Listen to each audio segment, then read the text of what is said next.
Hello everyone and welcome back. Today, we're going into the 6th episode of our story in which Naruto befriends Sasuke and Sakura at a young age through a stroke of fate. The three then set a goal to surpass the Sannin as the strongest shinobi team and uncover a mystery about Naruto's heritage that extends beyond the limits of the elemental nations, altering the course of history forever. Don't forget to like, share, and subscribe to the channel after you watch the video. Let's get started.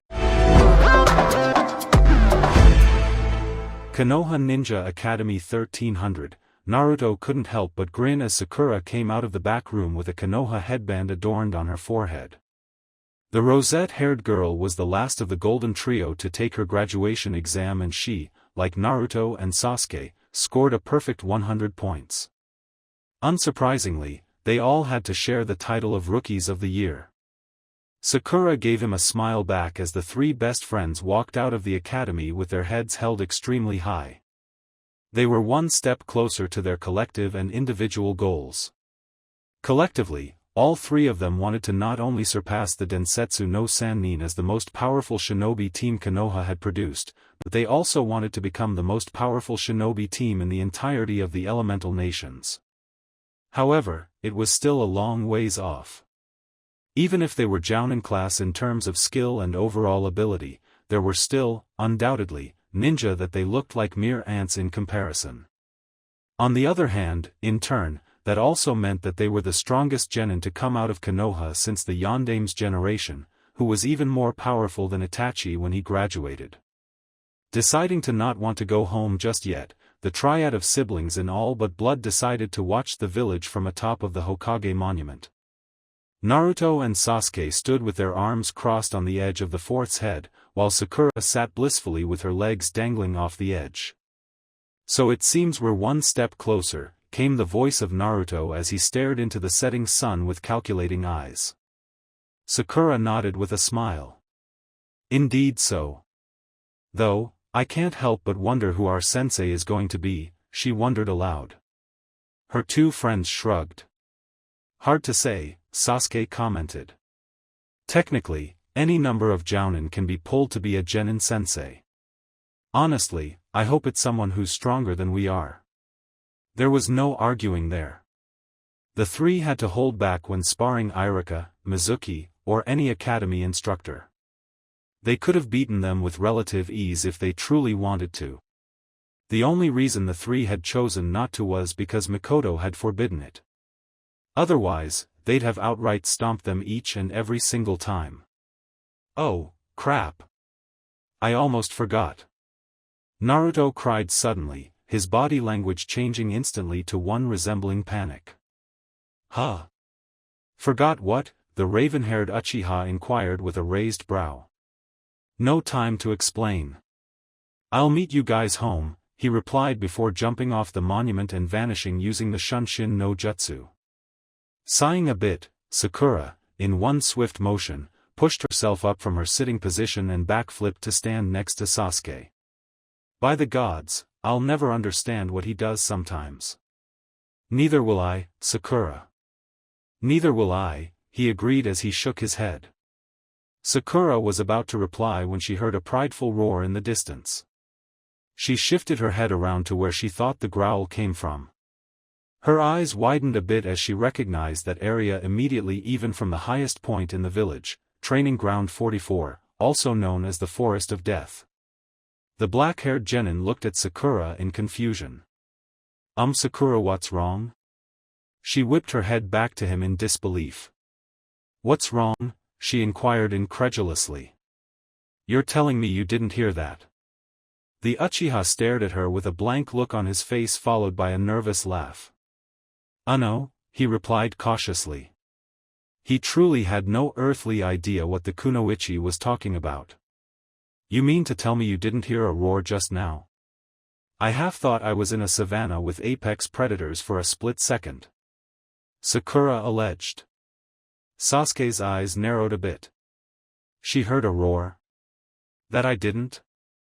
I mean, I want to call her crazy, but flashbacks of the creature he saw 3 years ago came flooding back to his mind. He never told either his mother or his friends. He had been doing research in his spare time of trying to find out just what exactly whatever it was. dead end after dead end convinced the Uchiha to stop his frantic search for clues to the identity of the mysterious creature. Even though he hadn't seen it in person for over 3 years, at least once a week, those chilling red eyes he saw bubbled up in his dreams, in what he assumed were visions.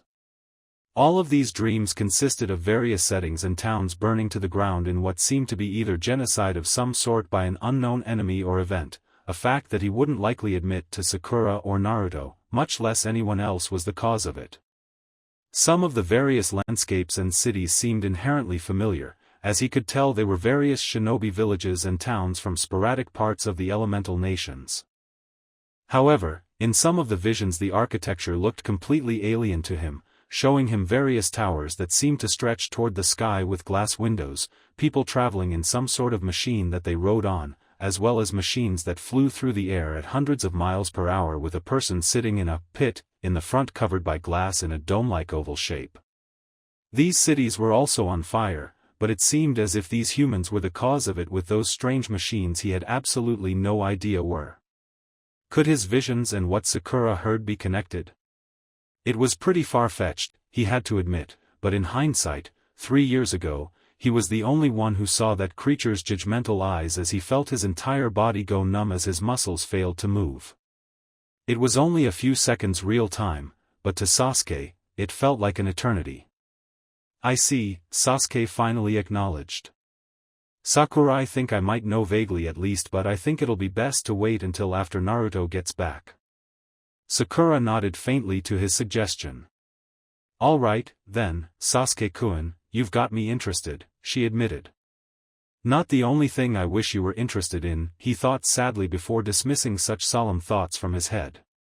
"Yeah, this is something both of you need to hear. Let's get home." Sakura nodded and made a ram seal. She vanished from the top of the mountain that oversaw the entire village courtesy of the Hanakairi Shanshin, flower-dispersing body flicker. Sasuke grunted a bit as he watched the swirling storm of cherry blossoms encircle her form, in some minor form of envy.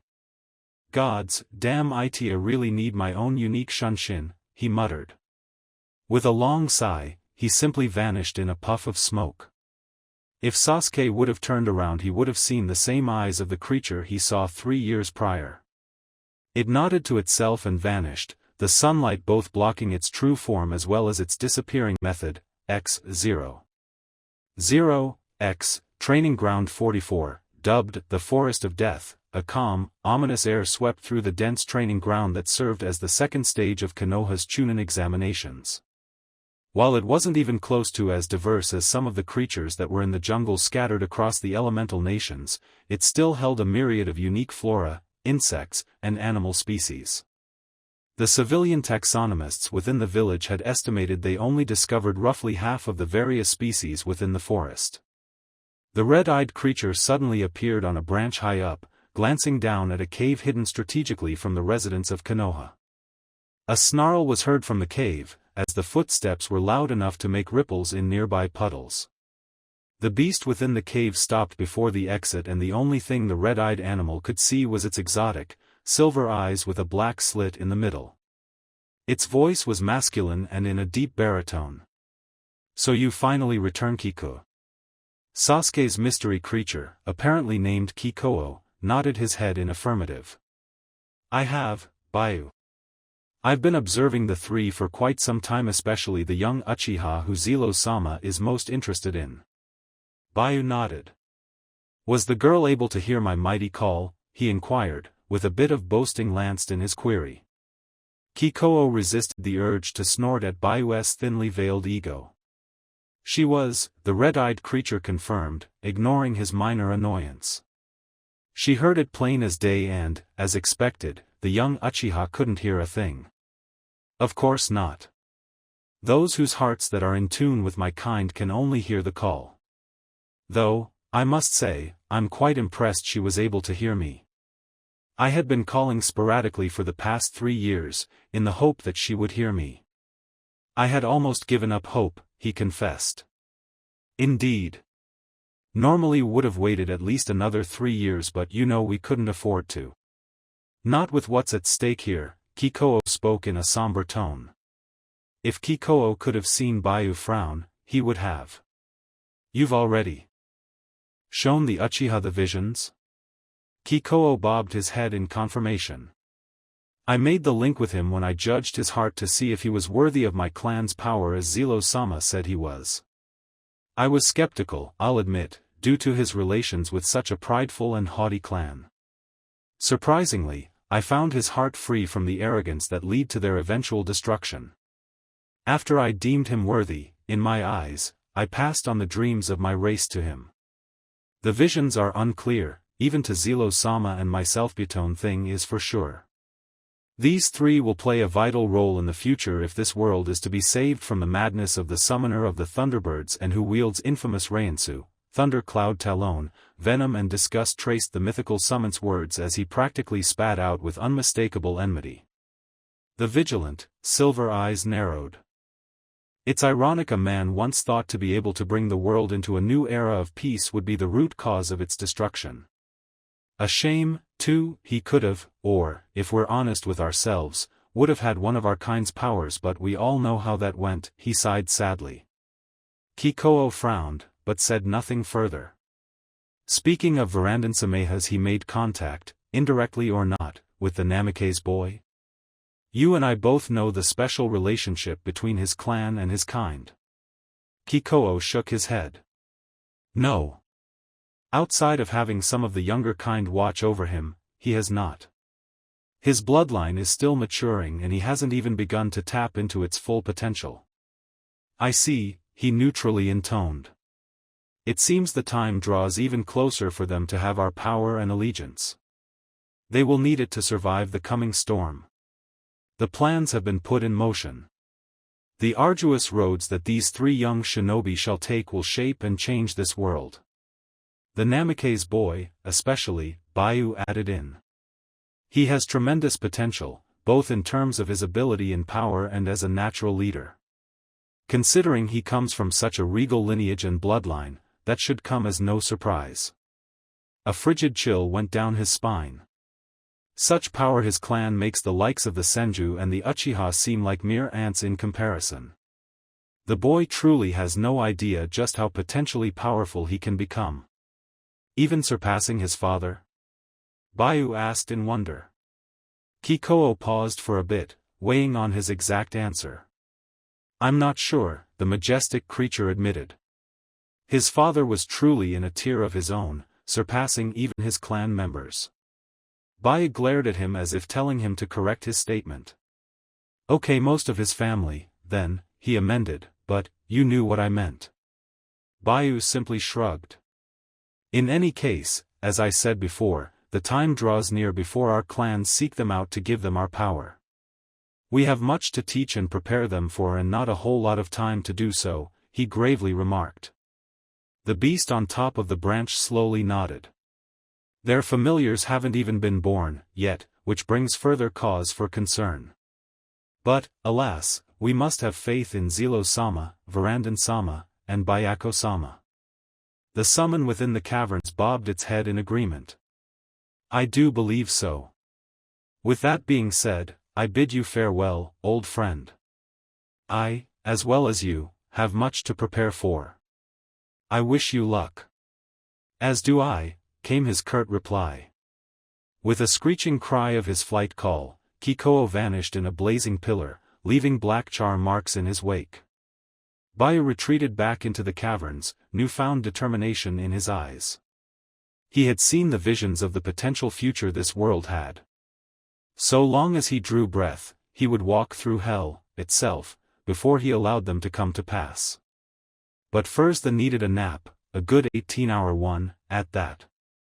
Chuckling to himself, the beast circled around an open spot in the darkness of the cave, which he could see through perfectly, mind you, and laid down on all fours. Resting his head on his left paw, Baiu drifted into a dreamless sleep. X0. 0, X, Uchiha Estate, 1330 hours, Oi. Ka-san, we're home. Sasuke called out as he and Sakura came in through the front door. They both kicked off their sandals and left them near the threshold, now walking barefoot towards the kitchen. Mikoto currently sat at the table reading a book as a distraction from everything that happened this morning with the third fire shadow. She was so absorbed into her reading that she faintly recognized the chakra signatures that came into her home, let alone that her surrogate children had audibly announced their presence. Hearing the two walk in with enormous grins on their faces, her mood perked up a bit. She put on a weak smile. "Sakura-chan, Sasuke-kun," she acknowledged them. "Guess what, Ka-san, we passed, cha." Sakura told her, pointing at the forehead protector on each of their respective heads. Mikoto blinked for a few seconds, as her mind started to process what she was just told. It wasn't long before squealing, "Oh, my gosh," momentarily forgetting her stature and her depression. She pulled the two genin into a near-bone-crushing hug in glee. "I'm so proud of you all." Despite nearly being suffocated, the duo grinned like madmen, still in euphoria of finally getting out of 4 years of what was essentially redundant training. "Ka-san-san, breathe," Sasuke heaved out, choking a bit for emphasis. The Uchiha matriarch gave a sheepish laugh before letting go of the two. "Sorry about that," she apologized while rubbing the back of her head. "You know how I get when you guys do something incredible." They both smiled and nodded in understanding. "Wait a sec," she began as confusion swept through her, causing her to turn her head in multiple directions to find the missing element that remained out of place. "Where's Naruto-kun?" "Beats me," Sasuke answered as best as he could, half-heartedly shifting his right shoulder. "He left shortly after we all graduated, saying he had to do something. This morning all over again, I take," Mikoto reasoned with a sigh. "More or less, yes," Sakura replied, shrugging before she and Sasuke sat cross-legged next to one another at their 1.5-foot-tall dinner table. "You know, I was doing a favor for a friend, you know," came the all-too-familiar voice of the blonde genin as he walked into the kitchen with a smirk, apparently overhearing their brief conversation. There was a medium-sized red fox near his right pant leg who glanced at the Uzumaki's family with twinges of annoyance and morbid curiosity. Mikoto either didn't notice the vulpine creature or honestly didn't care as, true to her nature, she squealed and embraced the blonde tightly, too. "Naruto-kun. I'm so proud of you," she told him, her voice swelling with pride. It was times like these where Mikoto was reminded of why, despite all of the hardships, she kept moving forward, her 3 children. Were it not for them, there wasn't a doubt in her mind that she would have contemplated suicide after the massacre 3 years ago. Naruto grinned at his mom and hugged her tightly in return. "Thanks, Ka-san. We couldn't have done it without you." Both the onyx and jade-eyed genin smiled in mutual agreement with their blue-eyed best friend. Mikoto could only smile even harder. Sakura perked up, somehow finally noticing the fox that seemingly decided to accompany Naruto back to the Uchiha estate. She began hesitantly, blinking for good measure before tackling the proverbial elephant in the room. "Naruto-kun, what's with the fox?" Both Sasuke and Mikoto's face traced bewilderment. The Uchiha widow let go of her son and glanced down to the floor to where the fox was, sitting on its haunches. Naruto grinned sheepishly. "So you guys remember the deal in exchange for having the suppression seal destroyed from my body?" The question came out in a rhetorical fashion. Their jaws dropped to the floor as realization dawned on all 3 of them near simultaneously. "You mean Th8 is the Kyuubi?" Sasuke asked, still a bit dumbstruck. The fox, now known as the 9-tailed demon fox, simply scratched his ears with his right leg, fighting off a sudden itch. There was a pause before the dam burst. "Oh my gosh." Sakura screamed like a schoolgirl. "He's so good." Naruto and Sasuke deadpanned, while Mikoto chuckled, shaking her head in clear amusement. Now, that was certainly the reaction he wasn't expecting.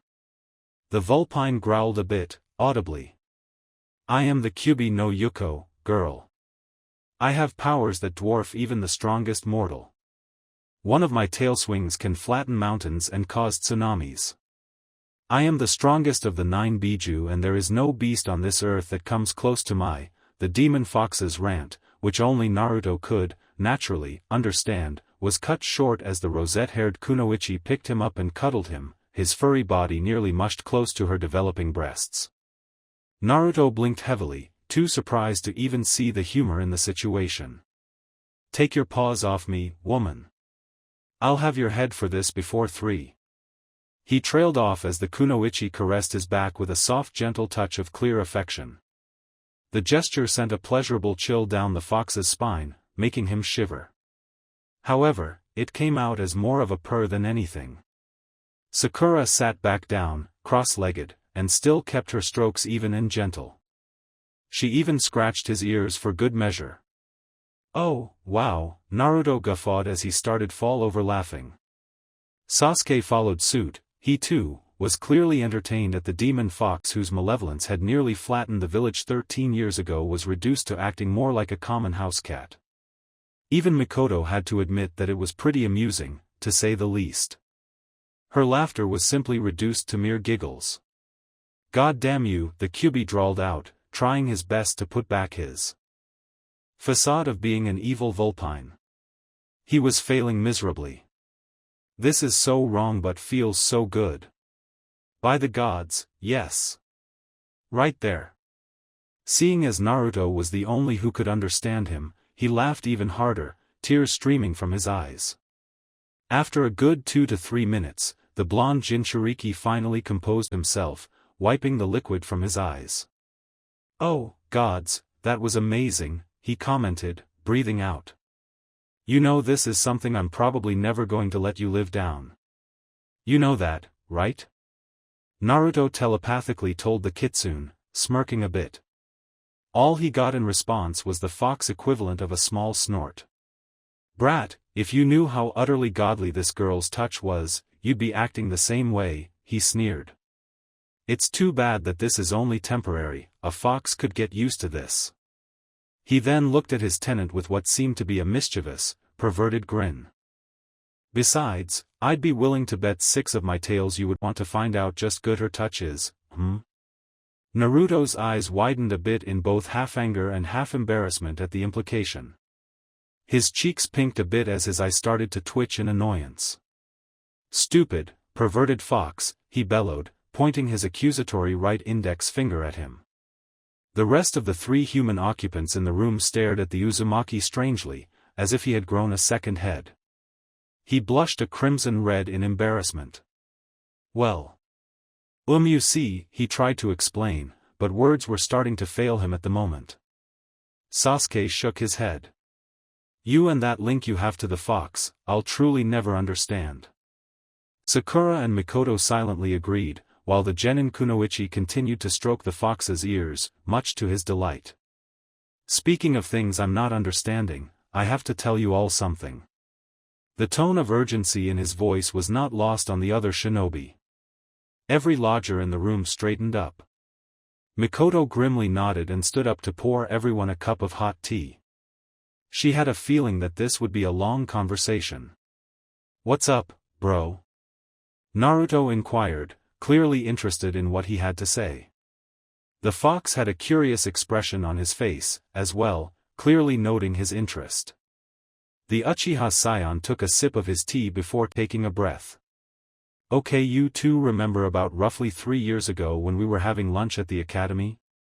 You recall that I took off out of nowhere because I saw something, right?" Naruto and Sakura both nodded, but Mikoto was confused.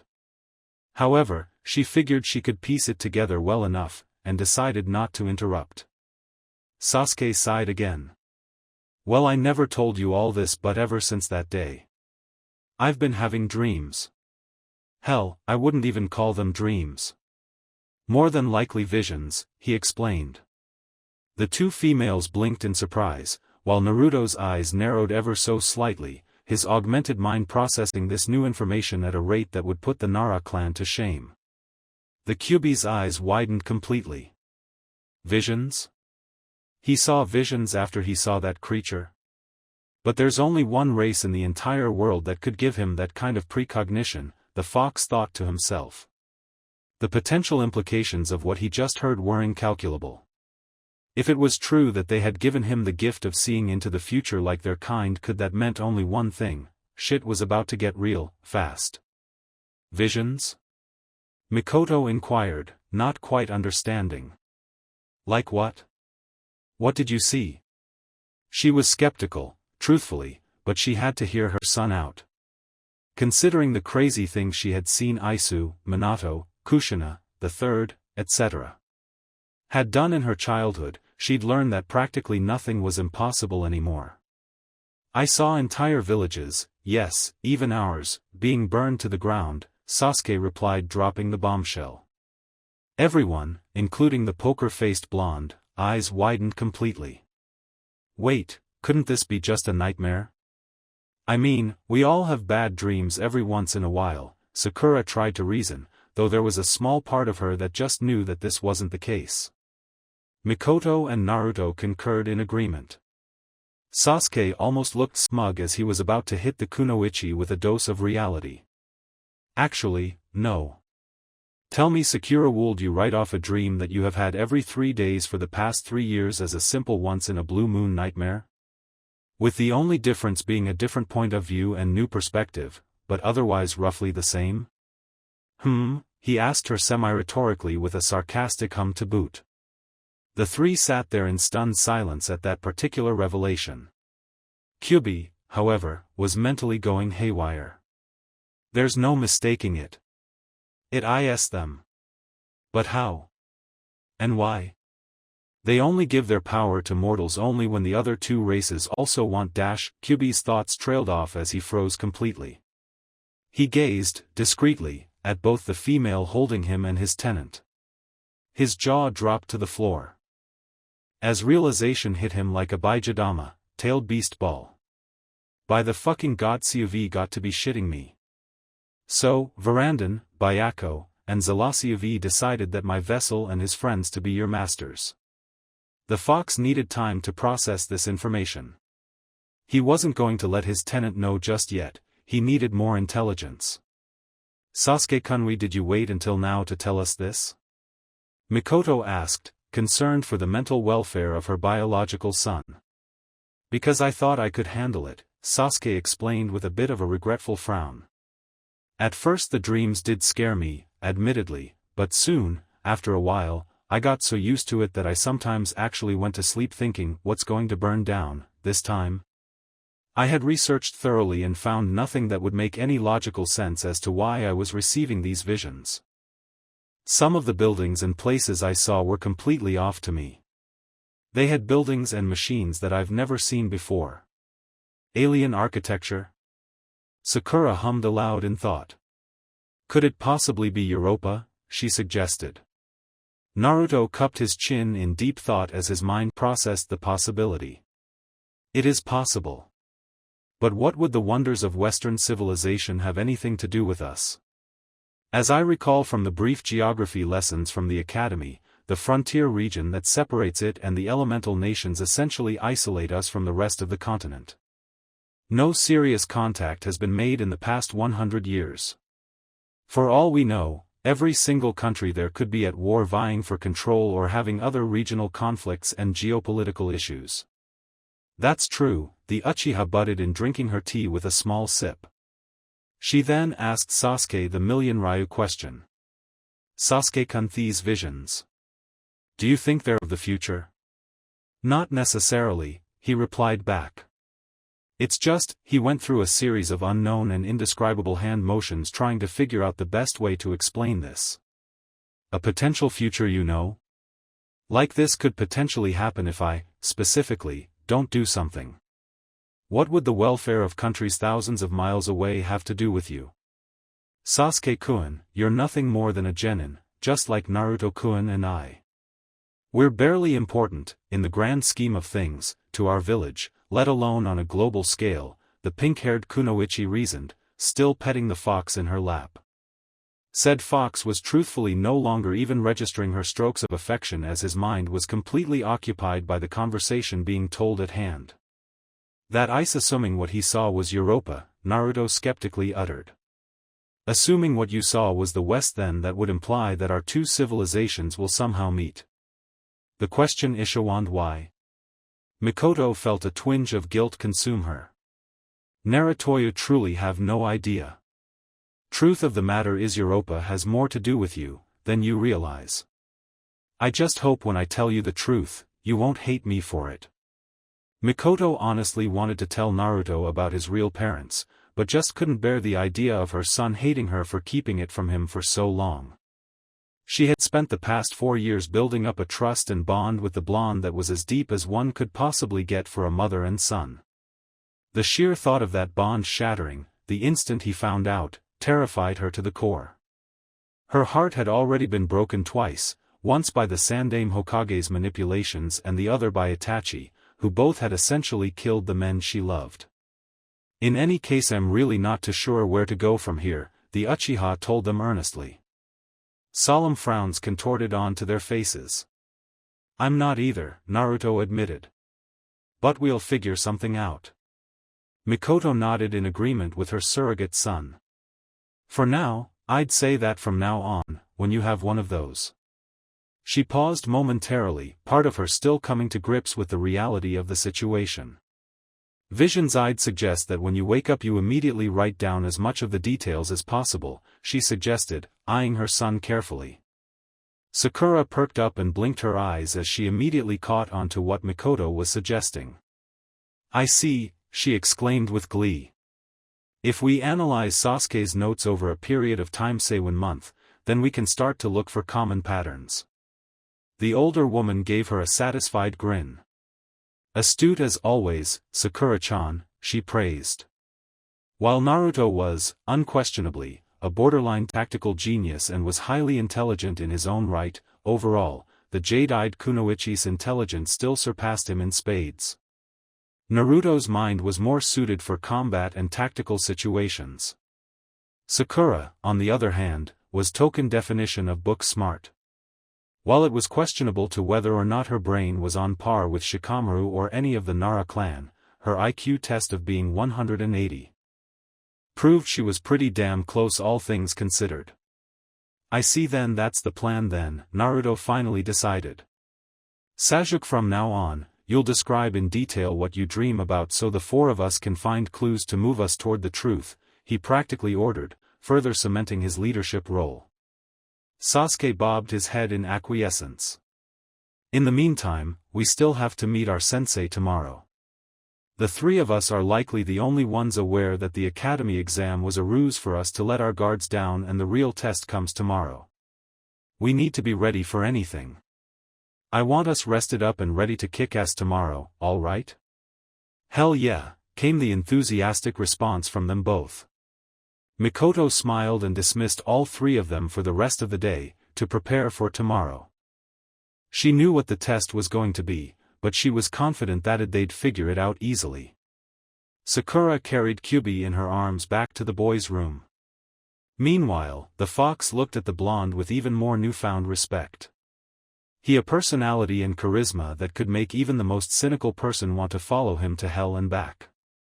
Sasuke and Sakura trusted him completely and utterly, not once questioning his orders or suggestions. It was a bond that went beyond sheer loyalty. It was borderline devotion, in which the only thing keeping it from being called that was that the 2 didn't worship Naruto as a god or anything less. To them they were practically siblings. Though, considering the pheromones these 2 give off when they are around the girl, he grinned, amused at such a prospect. As much as he respected his vessel, he still was, at his core, a malevolent and conniving being. On that note, the idea of the 2 clashing over such a senseless emotion amused him to no end. A dark, evil smile made its way on his face. The trio was none the wiser.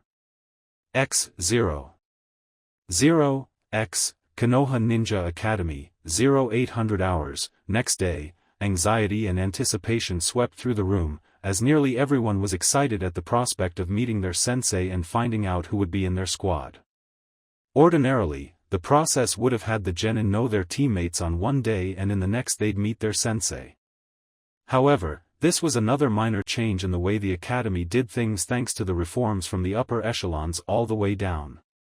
Now the process was cut in half, in a single day.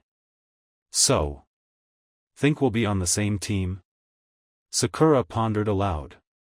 Although the triad's reputation and teamwork was widely known, there was still a shred of doubt in the Kunoichi's mind on whether or not they'd end up on the same squad. I have little doubt that we wouldn't be, Naruto answered evenly, still waiting for Irika to come in from backroom ahead. But, he then glanced at both of them with a serene smile. Even in the off chance that we don't remember this guys, you'll always be the best friends a guy could ask for. Sasuke, you're the brother I've always wanted, and you too, Sakura, being the little sister, he grinned. Sasuke returned the expression tenfold as the blonde and brunette bumped fists, showing the feeling was entirely mutual. Sakura smiled and hugged the blonde in gratitude, but that still didn't stop her from inwardly frowning. Just a sister, huh, Naruto-kun? She thought doleful. The sound of their dolphin-named instructor broke her out of her thoughts. Everyone, as usual, quieted down in an instant. Irika looked at the class impassively while standing at parade rest with a sheet of paper in one hand. There was no doubt that the squad assignments were written on them. Good morning, everyone, he began cordially. Once again, I'd like to congratulate all of you for your hard work over the past 4 years. Believe me when I say that I'm proud of each and every one of you, he told them with a smile. Thank you, sensei, a few in the class chorused, while the rest simply smiled as their pride swelled at the praise. Now, enough introductions, I'm sure you all want to know what squad you're going to be on, no? He teased playfully. Yeah, they all cried in unison, causing the Chunin to chuckle, briefly amused. Irika gave them a grin and pulled the parchment out in front of him to read off the names of their new teammates. All right, now squad 1 will be. And so he named them off, one by one. Naruto's heart couldn't help but beat a bit faster as some sweat came down his brow in anticipation. This is it, for the love of the gods, please let us be on the same team. He pleaded as he crossed his fingers, hopefully.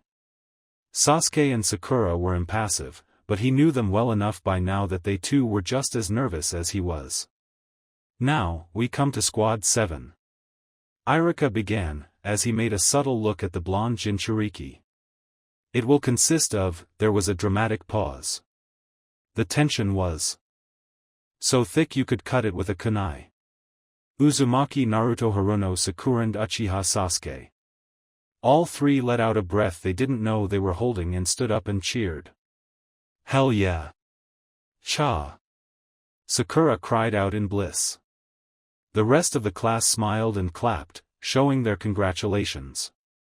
Even though they outclassed them in, literally, every way possible, the newly formed Squad 7 always lended a helping hand when someone asked for it, earning the genuine respect of their classmates. They could only be happy for them. Near the back, a female with opalescent snow-white eyes gave a small grin at the trinity of friends. Congratulations, Naruto-kun, I'm happy for you, Hinata thought, joyfully. Like some of the others in the class, the Hyuga heiress was one of the few who were offered some assistance, from the three. While it was primarily her blonde crush and Sakura, Sasuke did help her out from time to time as well, knowing her circumstances all too well back at the Hyuga estate. As a result, Hinata became far more bold and outgoing, growing out of her shy shell. Interestingly, along with her newfound confidence, came a change not only in overall personality, but to her fighting style. At first glance, one would think that the Hyuga heiress would have been graceful, gentle, and free-flowing like the rivers of the meadows. That wasn't the case, at all. As it turned out, Hinata's chakra nature wasn't water as everyone imagined it would have been. No, it was the exact opposite, fire. That surprised practically everyone, Hinata included. In light of that tidbit of knowledge, the three decided to teach her some katan jutsu, including the most basic, the Gukakyu. Unsurprisingly, she was able to pick up on it much faster than even the three of them did when Mikoto taught it to them. Adapting to her newfound element, Hinata began to become more aggressive and dominating, both during battle and social outings. While, yes, she was still a polite and well-mannered young lady, when she needed to be assertive and lay down the law, she did so with fantastic results. She was still hoping to somehow add her element into her family's juken, gentle fist, taijutsu style, but so far she was having little luck. The girl still had a small crush on the blonde to this day, a fact that she would wholeheartedly admit without shame. She was ever so surely accepting the fact that he would likely never see her in that light and only as a comrade and friend. Sending a small knowing and envious glance at the top kunoichi in the class, she frowned. Sakura-chan, I hope you don't take those two for granted. They care about you far more than you realize. I just hope you choose before the situation tips to a boiling point. How Sakura hadn't realized the two boys' feelings, she'd never understand. Heaving a sigh, she simply shook her head and hoped for the best. Squad 8. Inazuka Kibahyuga Hinatand Aburame Shino, Irika called out, earning a raised eyebrow from Eris. Interesting, Hinata uttered aloud with curiosity. She looked at both boys, who nodded to her, which she returned. A team full of trackers, eh? Seems a bit over-specialized for my liking. But then again, I am perfectly capable of switching between assault and reconnaissance due to Naruto-kun and Sakura-chan's pointers. Maybe they took that into account? Hinata then gave a half-hearted shrug. Oh, well. It didn't matter at this point. And finally we come to Squad 10 Yamanaka Ino. Nara Shikamaru onto Kimichi Chuji. Ino gave an annoyed sigh. Are you kidding me now? I get stuck with the lazy bum and Chuji? Gods, kill me now please, she prayed, deadpanning on the desk. The Nara heir, who was coincidentally sitting beside her, gave a lazy yawn and shifted his gaze on her. Quit your yapping, Ino. It's not like I'm enthused about this whole team arrangement myself, yet you don't see me complaining, he grunted in annoyance. Besides, our rents were on the same eam, Choji butted in, talking with his mouth full of his favorite brand of potato chips. Ino huffed in slight disgust, but said nothing further. Hinata, seeing the whole scene from above them, shook her head amused. I guess some things never change. Alright, everyone, now that you know your squads, I'd use this time to get to know one another if you haven't done so already. Your sensei should be here within the next half hour or so, give or take. Until then, you're all free to wander around, he premised with a nod. The students didn't need to be told twice as they all stood up and went to greet their new team members and to socialize in general with each other. The brunette instructor gave a smile before he made his way towards the door to the hallway. Taking one last glance at the class, he gave a small grin. Good luck to all of you, I can't wait to fight alongside you in the future someday. With that final thought, he exited the room, shutting the door gently behind him. X0. X Academy. 2 hours later, the infamous Golden Trio were upset at the moment. No, not just upset, borderline pissed off was probably a far more accurate assessment of how the three collectively felt at this particular moment. Why, you ask? It's because their sensei still hadn't arrived yet and they were the only ones still stuck in the classroom.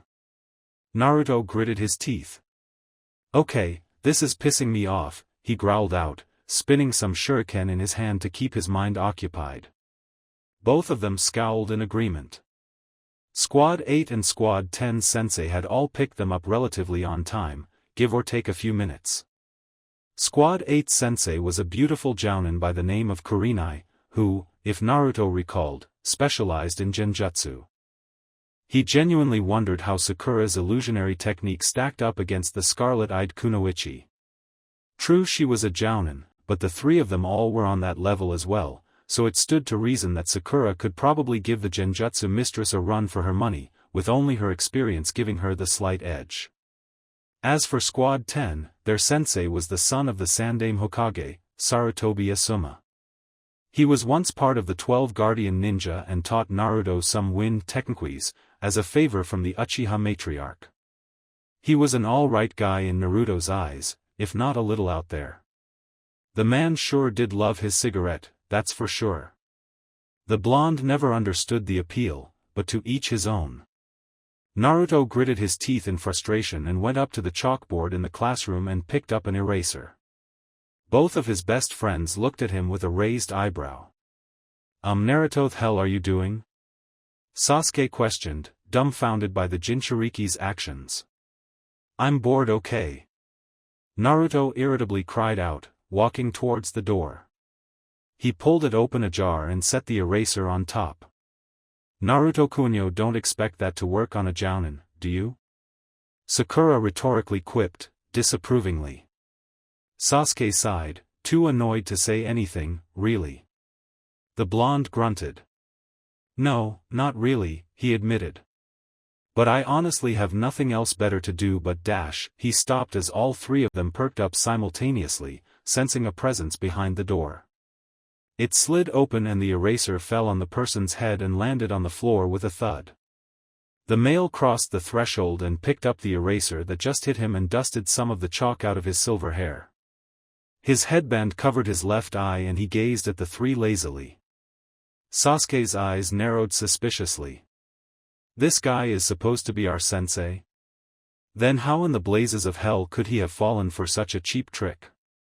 Something's off here. Me first impression of this grouperie, all a bunch of idiots, he told them flatly. The trio of friends deadpanned at the thinly veiled insult. Before any one of them could retort, he continued on.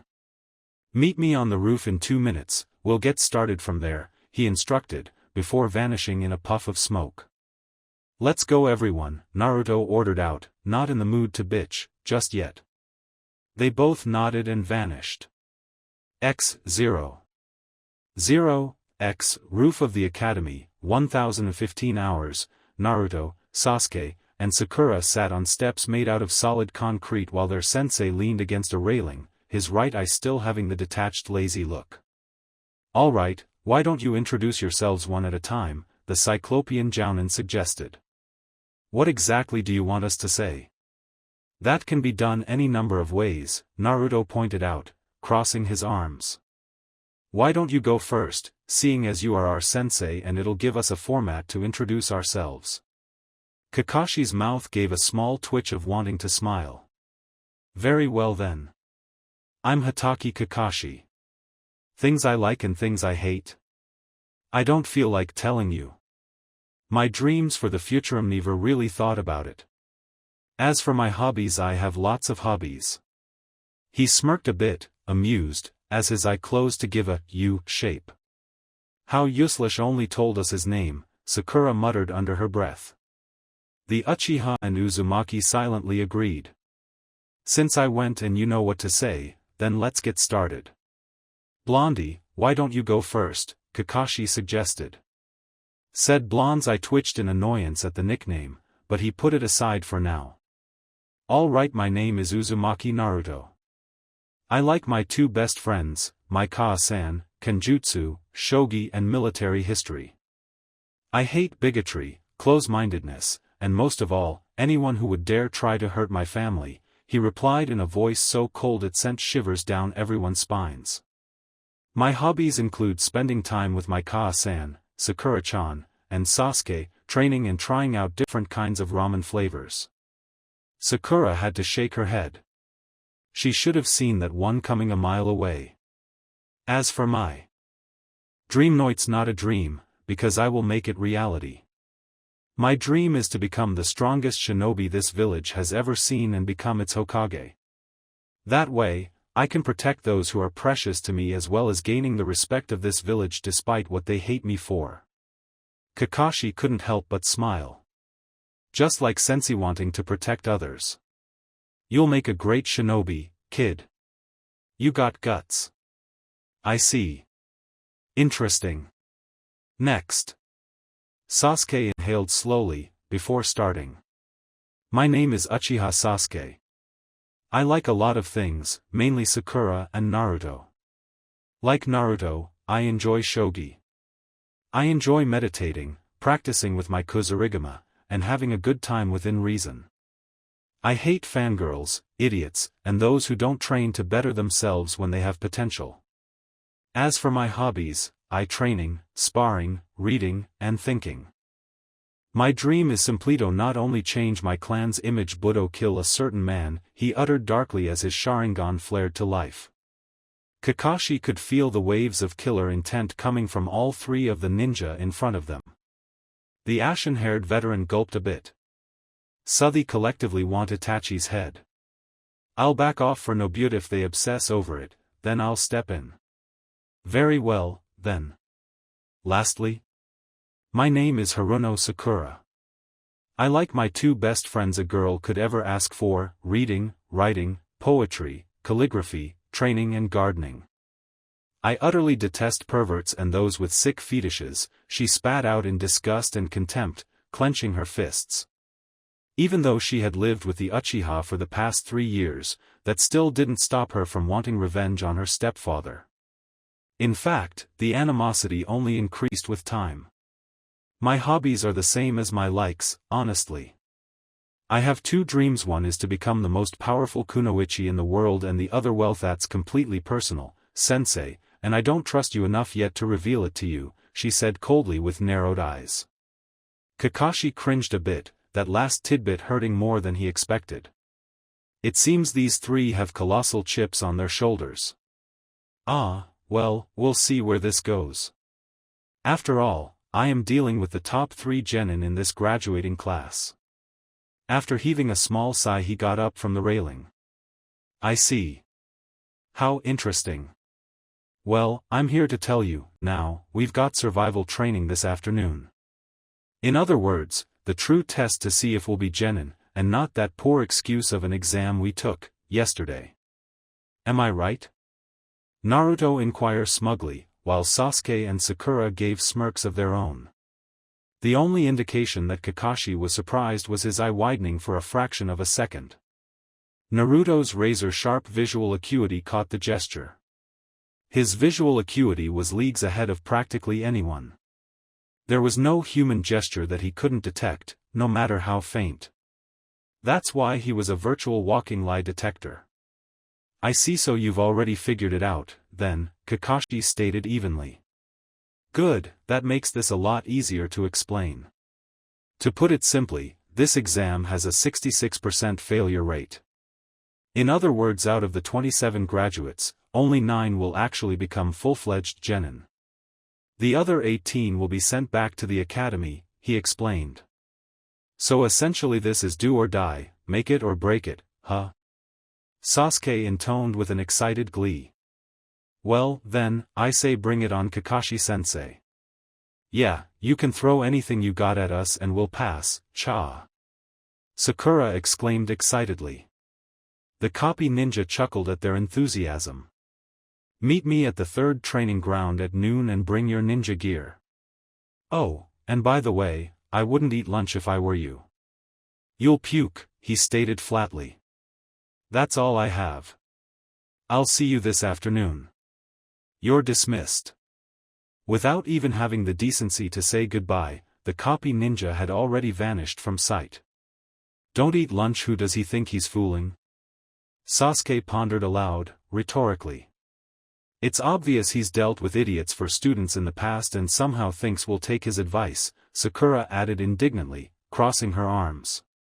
The blonde stood up as his eyes traveled into the direction of the training ground. Kakashi had specified. Call it a hunch, but I figure he's going to be late again. So I say we get a decent-sized meal and spend the rest of the morning setting up traps. Traps? Why would we set up traps if we're doing a survival exam? Sasuke asked, curiosity latent in his voice. Think about it. If Kakashi-sensei really was going to give us survival training, he would have taken us to the Forest of Death.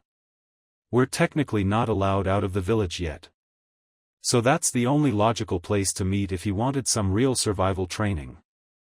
Kaa-san took us to both Training Ground 3 and the Forest of Death. The difference between them is night and day.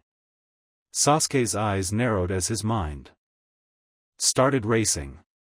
His eyes started swing back and forth before finally widening a bit, as realization dawned on him. I see, then. So, that's it, then. What is? Sakura inquired, intrigued at what was on the Uchiha's mind.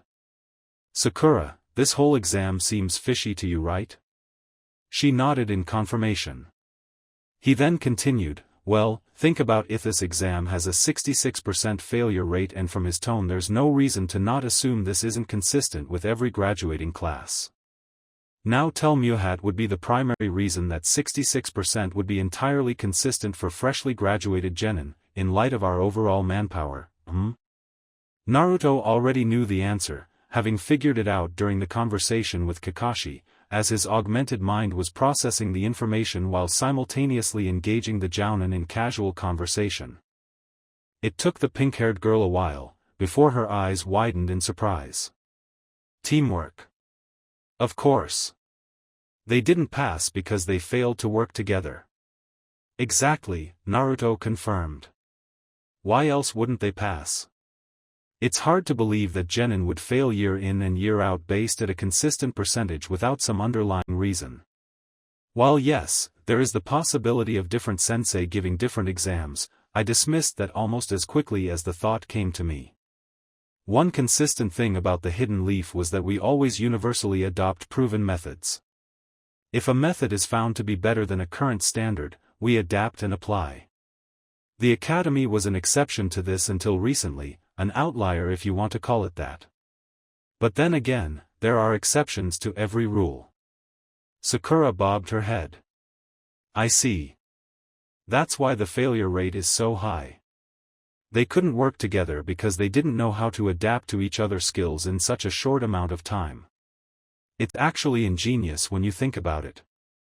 In our career field, there's a 100% guarantee that we will eventually have to work with comrades whose skills are completely unknown and alien to us, and yet, we'll have to work together to complete the mission. Those who were able to overcome the relatively unknowns of their teammates passed, naturally, and moved on to the next step. The others, well, Sasuke trailed off, leaving it hanging in the air. In either case, let's get something to eat, I'm starving. I vote ramen. Naruto shouted out with a grin, causing the other two to sigh. That sure as hell didn't take long in a change of subject. Smart as he was, sometimes the blonde's stomach overruled his brain. Ugh, fine, ramen it is, Sakura replied unenthusiastically. It wasn't that she didn't like ramen, the exact opposite actually, it was just that she didn't enjoy eating the same foods for an extended period of time, no matter how good. But before we go, there's something we need to establish first. What's that? Are we going to go all out or no? There was a pensive silence among the trio. They honestly had no idea. They had been holding back for so long that the idea of using their full abilities almost seemed like an alien concept to the three. I say we go all out, Sasuke suggested. This is Hatake Kakashion of the village's elite jounin. We're jounin level ourselves. I don't know if you picked up on it or not, but it's clear he doubts our abilities, as our records say. An evil smile marred Sakura's natural beauty. Well, then. We'll just have to kick his ass and show him how he has no idea who he's dealing with, won't we? Smirking, Naruto turned back to the village. Yeah, we do, don't we? Let's do it. All out it is. I've been itching to use my full power, and what better way to do so than right now? But first, ramen. Woo, he excitedly exclaimed before leaping off the rooftop and vanishing. Sasuke grunted at being left behind and chased after the blonde. Hey, Naruto-kun, Sasuke-kun. Wait up. Sakura called out before disappearing too in a swirl of cherry blossom petals. X0. 0, X, Training Ground 3, 0155, true to their predictions, Kakashi hadn't arrived at noon like he said he would. Taking advantage of their sensei's lack of punctuality, the three began setting up traps all over the grounds. With the chakra Hankyurai, chakra echolocation, they were easily able to detect and not fall prey by setting them off prematurely. Having seen through the copycat's deception easily, they ate a full-blown meal at Ichiraku's and spent the last 2 hours preparing for their survival exam. The meal had digested and the three were now full of energy and ready to go. Standing still as statues, they waited for him to arrive, patiently. That wait didn't last long, as Naruto had foretold. He arrived exactly at 1400, 2 hours after the designated time. A khaki-colored backpack was strapped across his shoulders, carrying what could only be assumed to be shinobi gear. "You're late," Sakura offhandedly commented, with a bit of disinterest. The two boys were unusually silent, their faces completely stoic and impassive. His eye turned into its U shape. "Oh, I'm sorry, a black cat passed by me, so I had to take the long way. Back luck and all. You understand, right?" he humorously quipped. His only response was a half-hearted glare from the kunoichi and a sidelong look of annoyance from other two. He shook his head while heaving a sigh. Man, they needed to loosen up. Ignoring his slight irritation, he pulled out an old-fashioned clock and set it on a nearby tree stump and held out 2 bells that jingled. "The clock is set for 1900 hours. Your objective is simple. All you have to do is take 2 bells from me before the alarm goes off." "Why are there only 2 bells?" Naruto asked with narrowed eyes. He had an idea of why, but he wanted to hear it from the horse's mouth. Kakashi chuckled. "It's quite simple, Naruto. Only 2 out of you 3 will be able to move on to become genin.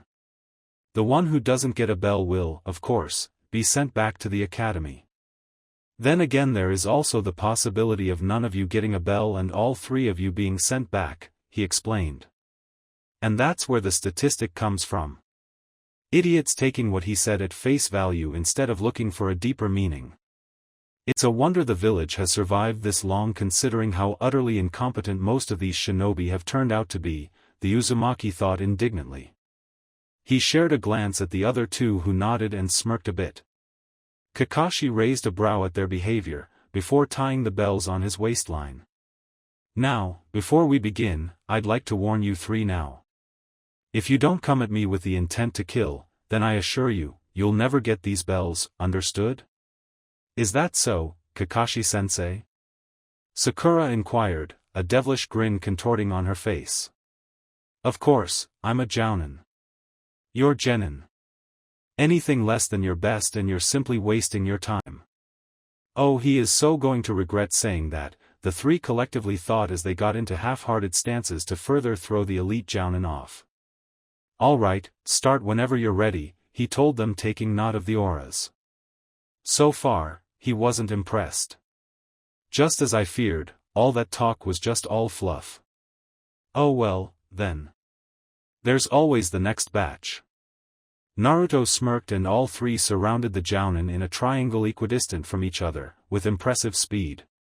Kakashi's eye widened to its greatest extent in shock, caught completely off guard by the display. They didn't give his mind to register as they each went through 6 very familiar hand seals. Katan, Gakakyu no Jutsu. Fire Release, Grand Fireball, they collectively shouted, sending 3 massive conflagrations towards Kakashi at high velocities. The 3 jutsu met each other and combined into a massive blazing pillar that was 30 meters high. When the massive fireball finally put itself out, the foliage was seen to be burnt to a crisp, as well as the earth had remnants of steam from the intensity of the heat caused by their respective fire jutsu. Unsurprisingly, Kakashi was nowhere to be seen. Naruto immediately put his right index finger on the ground. He located the jounin relatively easily. He was nearby, observing them from a high position in one of the taller trees. He vanished using Ibitsumi, distorted step, and appeared behind him with his katana at his neck, almost in an instant. Kakashi's eye widened again. "What the hell? What incredible speed! He knew exactly where I was and came to my location almost in an instant." Not only that, these 3 executed a perfect C-ranked elemental technique simultaneously. Just what the hell am I dealing with here?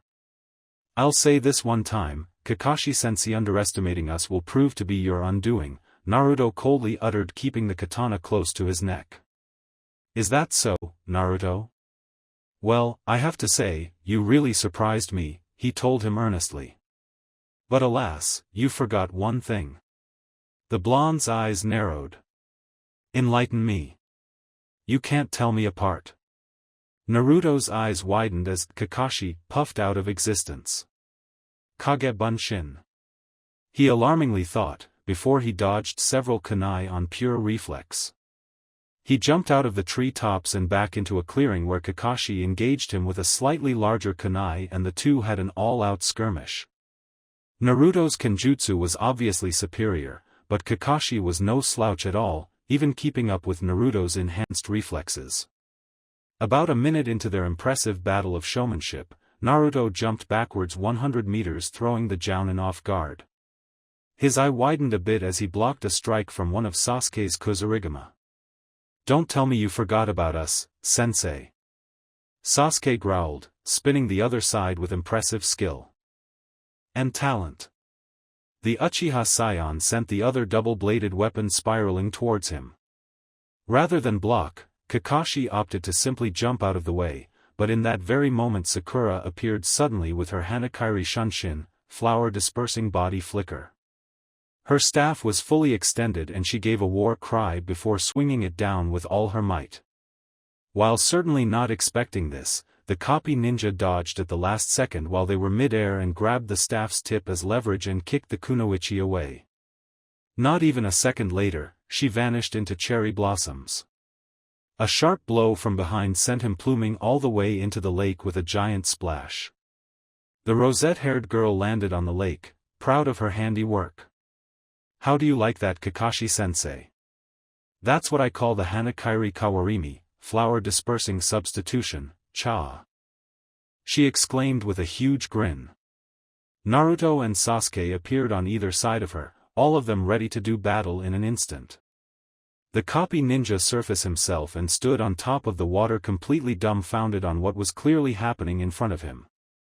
While it was true, he wasn't even showing half of what he was truly capable of. These genin were tossing him around like a rag doll.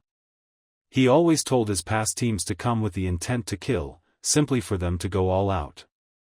Now it seemed that these three had given him the very real possibility of dying. Kakashi couldn't help but chuckle and smile at the three. So, it seems the rumors were true after all. You three were holding back the entire time during your academy days. Not only that, but you all nearly bested me when I had genuinely underestimated you. I'd say now you won't need those traps you set up. They all collectively went wide-eyed. He knew. Surprised? Come on now, I may have a quirky personality, but I'm not stupid. Believe it or not, I actually watched you three the entire time you were setting them up. And we didn't detect him. But how? Sasuke thought, bewildered. He clenched his fists. Guess their sensing abilities still needed improvement after all. Naruto had a slight downcasted look at the revelation and Sakura simply sighed in reluctant acceptance of their error. It seems you all figured out the basic premise of the mission, so in that case you all pass, he told them with his trademarked grin. Once again, they were bewildered. We pass? But I thought we had to get the bells. While they understood they needed to use teamwork, they still thought they would fail if they didn't get any of the bells from the Cyclopean Jounin. The bells were never truly the objective. All I wanted to see is that you three had the capacity to work together even under dire and stressful situations. You proved that in spades. You have what it takes, so I officially name you all official genin of Squad 7, he announced. While this seems a bit anticlimactic, Naruto admitted. I was just getting warmed up. Really, you want to keep going, Naruto? Kakashi asked, already knowing the answer. Truthfully, it had been a long time since he felt the adrenaline rush he was feeling outside of missions. Hell yeah, I do, Kakashi-sensei, he exclaimed, getting back into a stance. I take you two feel the same way, he inquired. They responded by getting back into a stance and smirking. He returned the gesture. Well, if that's the case, I might need this, he told them, lifting up his headband and opening his left eye to reveal the Sharingan. Sasuke's eyes narrowed a bit. So this is the Sharingan that's possessed by Kakashi Hadokith, man who was said to copy over 1,000 jutsu. We'll see whose Sharingan is better. Yours, he flared his own Sharingan for dramatic effect. Or mine. An ominous wind passed by them and the four shinobi sped across the lake and clashed in an all-out battle royale, each shinobi enjoying the thrill of fighting an opponent that was on their level at the basics. At last, Squad 7 was born, and thus, this was beginning of their transcendence. X0. 0, X, Kaze no Kuni, 30 kilometers away from Sunagakure, Orochimaru's hidden base, in the desolate lands of the Land of Wind, was a facility that hidden in plain sight, only those who actually knew what they were looking for could ever hope to find it.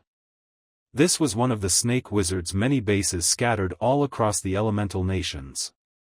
This complex went deep, around 300 feet, underground with narrow passageways and multiple rooms and laboratories. The Snake Sannin wasn't present at the moment, as he had other things to take care of. However, his right-hand man, Kabuto, was here. It had been difficult to find an excuse to leave Konoha, but he wasn't Orochimaru's second-in-command for nothing. He always had a plan. Besides, he was the only one Orochimaru trusted to handle this project. It was inarguably the Sannin's most closely guarded secret, known to only him, Kabuto and a very select few in the base. Kabuto walked towards a colossal reactor that held a single amethyst-colored gemstone in the heart of it. It was connected to several wires and held up by a small pillar. The stone was oddly shaped, exactly like a yin-yang symbol, but it was missing the other half. The amount of chakra the gem was radiating was enormous, even with the reactor doing its best to mask the sapient energy. That's why this facility was in the middle of nowhere and it was so deep underground. The energy it gave off would have attracted far too much attention for the Sannin's liking. Such power! I wonder how you came across such a stone, Orochimaru-sama, Kabuto pondered aloud. A stone, you say?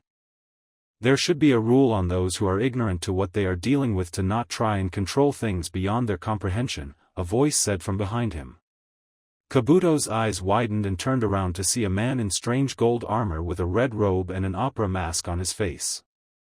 His voice didn't sound even remotely human, and he had an accent that was completely alien and unfamiliar.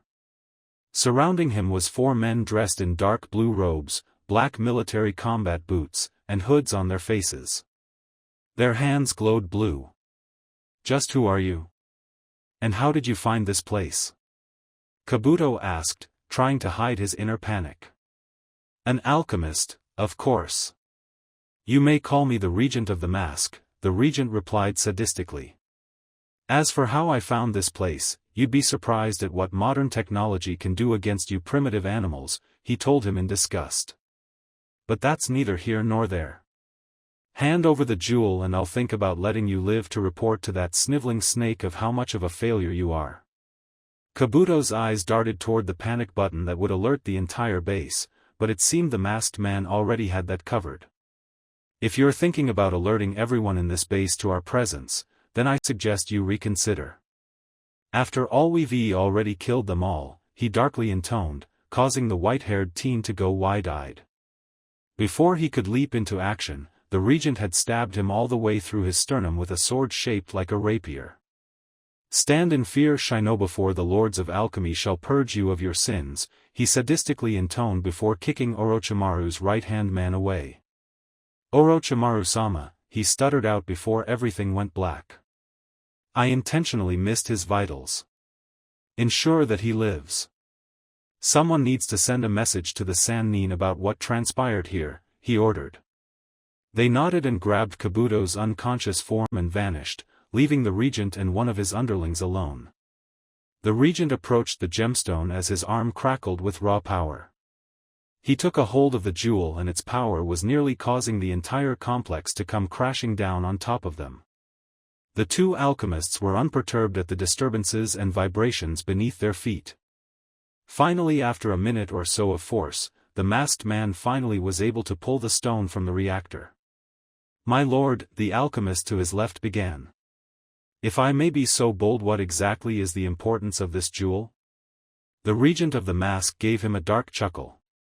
It's quite simple, Hashwalthus is no ordinary jewel, as you've already probably learned. This is, quite possibly, the most important item in our overall goal. This is known as the Ryu no Magatamayer as it translates in our language. He paused. The Eye of the Dragon. Kumogakure, 13th District, 1,500 hours. The bright and yellow sun's rays shone broadly over the village hidden among the clouds as the Shinobi village was buzzing with activity, economically, politically, and most of all, militarily. The front gates of the village had been completely torn down after the insurrection of the ultranationalists 3 years prior. The purpose was twofold. The fortress walls remained standing for around 70 years, built shortly after the Shodai Reikage was inaugurated when the hidden cloud had formed from bloody conflicts of the Shinobi clan wars. In fact, Kumo was the second village created under the Daimyo Shinobi village system of government, right after Konoha. After 7 decades, the walls began to show their age as rust and corrosion started to crumble the concrete and steel. As much as the ruthless political party was reluctant to tear something down that was created by the man so revered in their ideology, they recognized that it was completely necessary. While, yes, the village being attacked or invaded bordered on being improbable, if not outright impossible considering the restructurings and vicissitudes the entire village went through, the Godame was no fool. He knew that complacency was one of the many downfalls of all great empires. He felt compelled and determined to not let that happen to his village. The walls were completely torn down and contractors from within the village who were looking for more work were hired by the higher echelons to rebuild it from scratch. They were handed the best tools, resources, and equipment money could buy along with new construction principles to make the wall twice as thick as well as 3 times as long. It had taken 2 years of 12 to 16-hour work shifts from dedicated men and women, but the freshly rebuilt gate had finally completed construction. It was over 200 meters in height and stretched across a distance of over 30 kilometers, due to the sheer colossal size of Kumo. On the surface, from the outside, the gates consisted of a new strong, modern, slick and aesthetically pleasing metal alloy compound known as titanium A. The titanium itself was relatively thin, about a meter in total thickness. However, after the titanium A, there was thick and hardened concrete that had chakra-absorbing cores all embedded equidistant of each other, in between the alloy. This was what gave the wall its, roughly, 5-meter thickness. The process of getting the cores lined up was a pain in the ass, not to mention costly, but it also meant that the gates were truly built to last with as little maintenance as possible so the ultranationalists could delegate resources and manpower elsewhere. Konoha wasn't built in a day, and in that same sense, the ultranationalists knew it would take a while to undo the sheer damage that the Killer Dynasty had done. At the main entrance of the gate were 2 massive doors as tall as the walls that weighed over 30 tons each. They were controlled mechanically and on either side, 2 bolt, black operations and lightning tactics, operatives from the assault division stood as still as statues in parade rest, guarding the gates with their lives, if need be. Their haori casually blew with the wind. Slight disturbances made them perk up a bit, before relaxing. They recognized that chakra signature. In front of them, a tall, white-haired teen appeared. He was dark-skinned, about 5 feet and 8 inches in height, wore a standard Kumo shinobi outfit. A sword was strapped to his back and judging by his aura and demeanor, he was deadly proficient at using it. "Ah, Omoi-san, you finally returned," one of the bolt operatives acknowledged. Omoi nodded a bit absent-mindedly, not really in the mood for making conversation, even if it was just small talk. "Did Karui and Samui make it back?" he inquired, curiosity latent in his voice, despite his usual cold and detached demeanor. "They did," he confirmed. "About 3 days ago. They've already made their reports to Obano-san and Isa-sama." "I see," Omoi replied neutrally. "I need to give my own report, so if you don't mind, I'd like to be let in." "Very well," the Special Forces shinobi simply complied. He held up a finger, indicating one moment as he pressed a button on an earpiece that was connected loosely by wire to a small radio on his person. Guardian, this is Bravo team requesting gate entry at Sector 1, over, he spoke evenly and clearly over the channel. Guardian was the call sign of the various shinobi and civilians whose job was to open the gate and do menial reconnaissance tabs on persons who entered the village. These individuals were the only ones who could open the gates. Any personnel that have entered the village, somehow by a miracle, without Guardian's permission would signal the higher-ups to put the hidden cloud on immediate lockdown. Bravo team, Guardian copies your request and grants it. Stand by, Guardian replied back over the communications channel. Shouldn't be any more than 2 minutes, he said to the young teenager. Omoy nodded once again and gazed up at the wall and allowed a small smile to form on his face. Even after all this time, seeing the remarkable and undeniable progress his village had made in the past 3 years was nothing short of jaw-dropping. On the main gate doors was the insignia of the ultranationalists, a golden eagle spreading its wings over the entire earth with a triangle hanging from its feet representing the triad of their ideology, duty, obedience, and loyalty. Near the top were the kanji for the full official name of the village, Kyumogakyur Choai Kokasha Rengu, Supreme Patriot Federation of the Hidden Cloud. The ultranationalists and subsequently the citizens didn't view themselves as a simple hidden village anymore. No, they felt that they were above such a primitive naming scheme and adopted the title. While it truthfully didn't make any sense at the moment, considering how the village was politically structured, it was pretty much an open secret that the Federation wanted to annex the entire elemental nations. The only reasons no one could stop them prematurely were, primarily, they were still feeling the effects of the Third Shinobi World War and secondly, they didn't have the logistics to feasibly occupy Kyumo. The village, both Federation and village, are used interchangeably by the citizens, was so large that it literally took up half the entirety of the Lightning Country and it was quite a journey to just get to the front gates, let alone the Raikage's main tower. In a way, the Federation was practically untouchable and the ultranationalists knew it and took heavy advantage of it. Taken the fact that while Kyumo did technically lose the last war they fought in roughly 20 years ago, they didn't suffer many casualties. A population boom surged at a growth rate of 200%, far faster than the current economy could keep up with, expanding the widespread poverty issue among the poorer districts. The ultranationalists also used this to their beneficial gain, using the new generation to serve one of two purposes. The first, and most common, was to be drafted into the military to help expand the Cloud's military might. The second was to help rebuild and repair the broken infrastructure within the Federation. Now, a good majority of the civilian occupation jobs either directly or indirectly related to bringing the architecture up to modern standards that would be built to last. Omoy heard loud cacophony of noises from within the gates as gears started to shift from within the thoroughly modern walls. A small warning tone echoed throughout the area as if to warn personnel to avoid any potentially hazardous areas while they opened. After a short while, the doors began to slowly part themselves as the insignia engraved began to split in half. "Welcome home, Omoy-san," the Bolt operative told him as he let the Chunin pass by. He nodded his head in acknowledgement and stepped into the home he hadn't seen in well over 3 months or so. He jumped to a nearby rooftop as the gates of the Federation closed behind him, faster than they had opened. The 13th district was practically unrecognizable from what it used to be 3 years ago. The Raikage had organized reforms and transformed the poor-looking district into a juggernaut of economic, social, and military activity. Ultranationalist insignias were plastered over practically every edifice in the entire districts as well as flags were flown to show the loyalty of the citizens to the new regime. Housing complexes were torn down and completely rebuilt to new modern standards to resist Earth-related techniques and the like.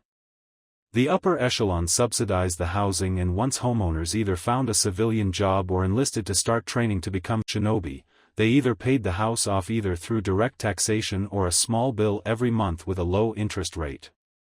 While there was always room for progress, infrastructure-wise, it was far larger improvement than the absolute shithole both Killer Z and Killer A allowed on their watch. After admiring the village for a bit, Omoy jumped down to the streets and began walking to a new destination, the monorail transit station. The white-haired teen didn't have to walk for long as he found the nearest station. There were at least 100 stops all over the Federation and even more planned for construction. Ah! Omoi-san. You're finally back, a small petite woman exclaimed excitedly from behind her desk. She was about 3 times Omoi's age, but that still didn't stop her from being good-looking in the teen's eyes. He gave her a smirk back. Good to be back, ma'am, he replied respectfully, his ideologically infused discipline refusing to waver, even if she was someone he considered an acquaintance if not, perhaps, a friend. Oh, what have I told you about that, ma'am, thing? She playfully chided with a giggle. It makes me feel old, you know. Maybe you should get younger, he shot back, smiling a bit. It was strange. He was considered the coldest and ruthless out his team consisting of himself, Karui and Samui. He had to be, considering he was their leader and the trio had done some pretty deplorable things, even by Shinobi standards. Guess even I can't have a cold exterior all the time, he reasoned with himself. Then again, he did only show his so-called sensitive side to those he cared about, so there was that. Oh, you're so hopeless, Omoi. She shook her head, not in the least bit offended by his statement. So, where are you going today? She asked him finally, in a somewhat professional tone. District 1, he replied, a bit tersely and to the point. I have a report to make to Reikage-sama and Obano-sensei. The woman nodded and pressed a few buttons a printing machine to print out his ticket. That'll be 24 ryu, Omoi-san. You're in luck, the train should arrive within the next 5 minutes or so. He gave her the money in exact change and bowed a bit in respect. Giving the woman a small wave he exited out back, going through a security gate. There weren't many people here at the moment. Considering that lunch hours had passed and most people wouldn't be off from their jobs for the day until about 2 hours or so, it was understandable. True to the woman's words, the monorail had arrived exactly on time at 1515 hours. No matter how much the young ninja had rode on these things, they never ceased to amaze him. When Aisu had taken the mantle of becoming the Reikage, he had promised to solve many of the structural and communications problems.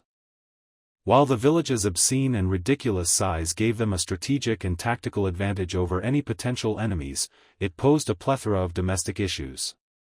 It took a civilian a full day of travel, if not more, to get from one end of the village toward the other. Even for a shinobi, the traveling process proved taxing and inconvenient. There were also problems with effective communications, logistics, and postal services between the various districts. So, the Reikage came up with an ingenious and ambitious project to remedy this, the monorail system. The concept was essentially the same as the railroads used in Europa, but with a slight twist. Seeing as how they couldn't devote as much alloys to the actual tracks as those precious metals were needed elsewhere, instead they used simple science combined with ninjutsu, magnetic levitation or maglev for short. Although the system was far more complex when you got down to the gritty technical details, to put it simply, underneath the tracks were very powerful electromagnets that actually levitated the 6-car train about 6 inches above the ground. A Chunin-level shinobi used his chakra to propel the train using lightning-natured chakra to propel it. Since the electromagnets did the vast majority of the forward velocity, once an outside force pushed it along the rails, the amount of chakra needed was minimal at worst and outright insignificant at best. The best of the locomotive drivers could operate a full day without becoming tired, as, in a way, it was arguably one of the best ways for a shinobi to learn how to control her chakra output. Designers and architects spent weeks mulling over the logistics, feasibility, track design, and length of getting the most important stops within each district as the first phase of the project and then subsequently adding minor stops everywhere else. The entire monorail was elevated above a majority of the buildings, sometimes even going twice as high. It was highly complex with multiple directions a train could take as well being double-sided like a highway. With a top speed of over 120 kilometers an hour, trips that once took a day or so were reduced to a mere 30 to 45-minute ride, depending on where you wanted to go. During the 2.5-year construction period, not a single hour went by where the railings weren't being assembled. With the extra labor from those who were unemployed and the sheer dedication of getting it done as soon and as safely as possible cut the time down dramatically. What would have been a 6-year project ended up being less than 3, when all was said and done. After being completed, there was a boom of economic activity as districts that were cut off due to distance could now do business without all the hassle that came with it. At a reasonable price of 2 ryu and up, it really made travel within the Federation commercially viable. Omoy stepped inside and handed his ticket to the conductor, who stamped it and neatly laid it on small desk with the others. The train was nearly empty, save for him and 3 others who sat far away from him. Small vibrations rocked the floor of the maglev and he felt the train rise up from the magnetic fields beneath him. They sped out of the station like a bullet and slowed down for a steady 60 km/h pace. It tilted on its side ever so slightly as the tracks elevated to over 100 feet off the ground, supported by pillars beneath the railway. At this height, the whole village could be seen, including the Rakich's tower way in the distant background. Giant eagles could be seen in the air as Hokage, aerial warfare Hawk Squadron, Shinobi parachuted down in newly built open field that was used in a training area. Crazy bastards, Omoy commented with a slight cluck of his teeth. Isu had dramatically expanded the program that was started in secret during the reign of the Killer Dynasty. The larger species of eagles were bred like no tomorrow, and they were just now reaching about 3/4 of their full size. The Federation had quadrupled the amount of transport eagles and even trained some of species of hawk to actually fight instead of transport. These birds of prey only had one pilot and could carry all kinds of bombs, poisons, napalm, and so on. It was fast-moving, swift, and oftentimes brutal. It was an attack the enemy would never see coming. Hawk's recruits started their training at home turf in the 5th District for classroom instruction, and then the 13th District for field training for actual simulated jumps, and then highly advanced training at the foreign base in the Land of Snow. The Land of Snow's ruler, Doto, still allowed the ultranationalists to use his land for training. Although the Federation paid him a fee for its use, along with other benefits, Isu was contemplating having him killed outright and simply annex the Land of Snow as an official Federation colony.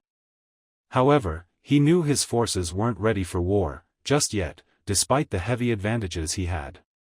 For now, he would let the egomaniacal ruler to keep his life, and once his purpose was served, he'd have one of his lieutenant commanders dispose of him.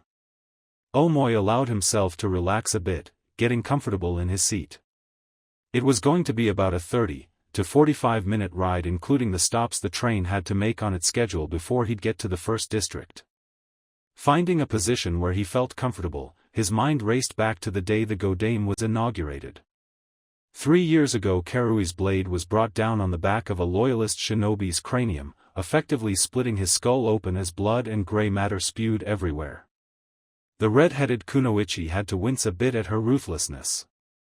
She was 11 years old and already killed as if she was a veteran. She kicked the corpse of the ninja she had killed away in both disgust and repulsiveness at her own actions. Should she really be doing this? Murdering with such efficiency and brutality? There was no guilt for their deaths, she was certain, but at the same time there was no pleasure in it as well. A war cry interrupted the inner reflection of her actions. Caught off guard, her eyes widened completely as another loyalist appeared, seemingly out of nowhere to attack her, a sword in his hand.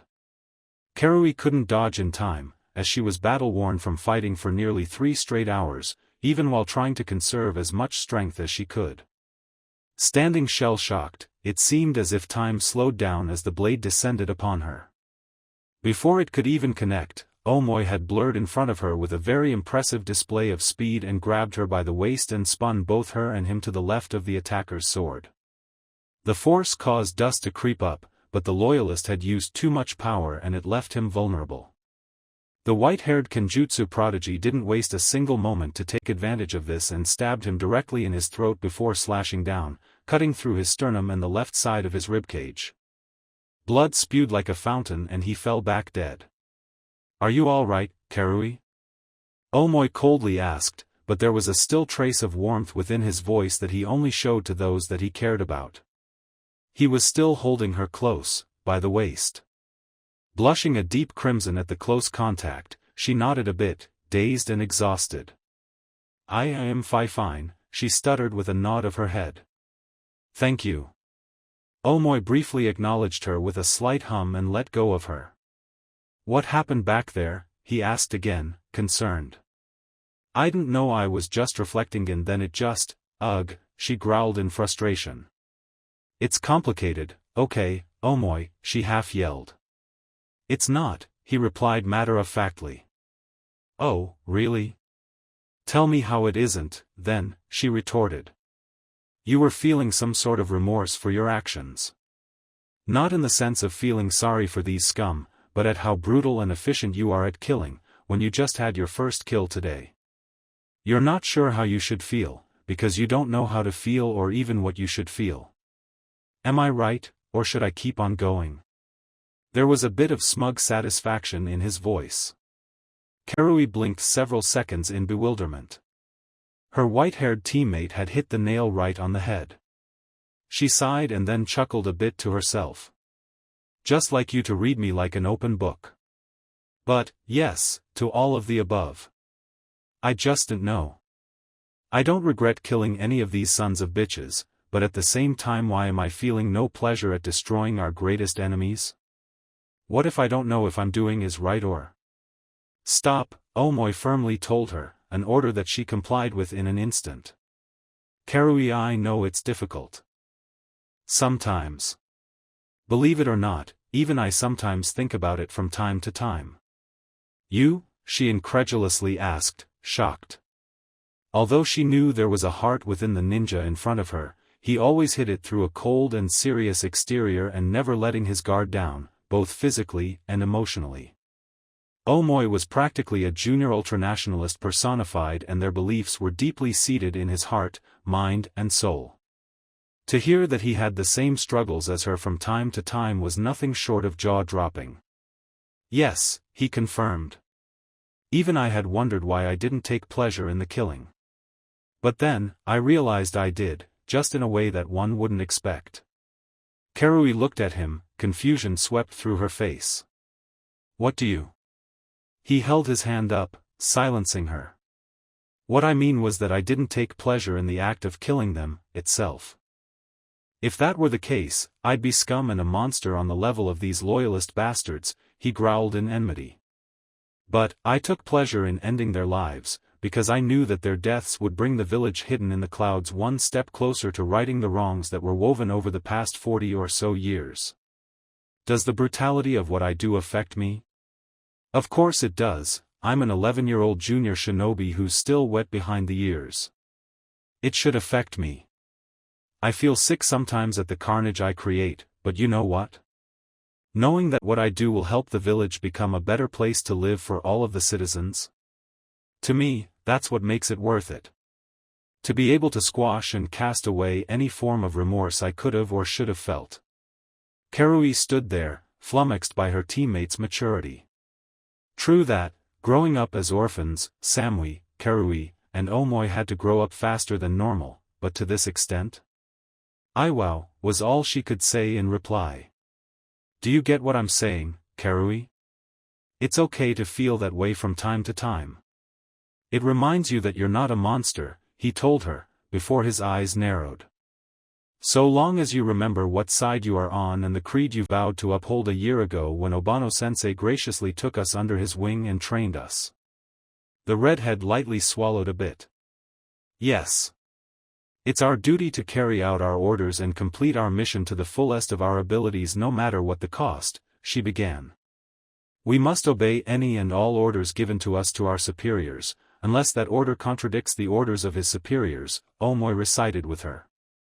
And above all else, our loyalty should be to the Raikage and the Raikage alone, Karui reaffirmed, determination in her eyes, with her guilt vanishing bit by bit with each passing second.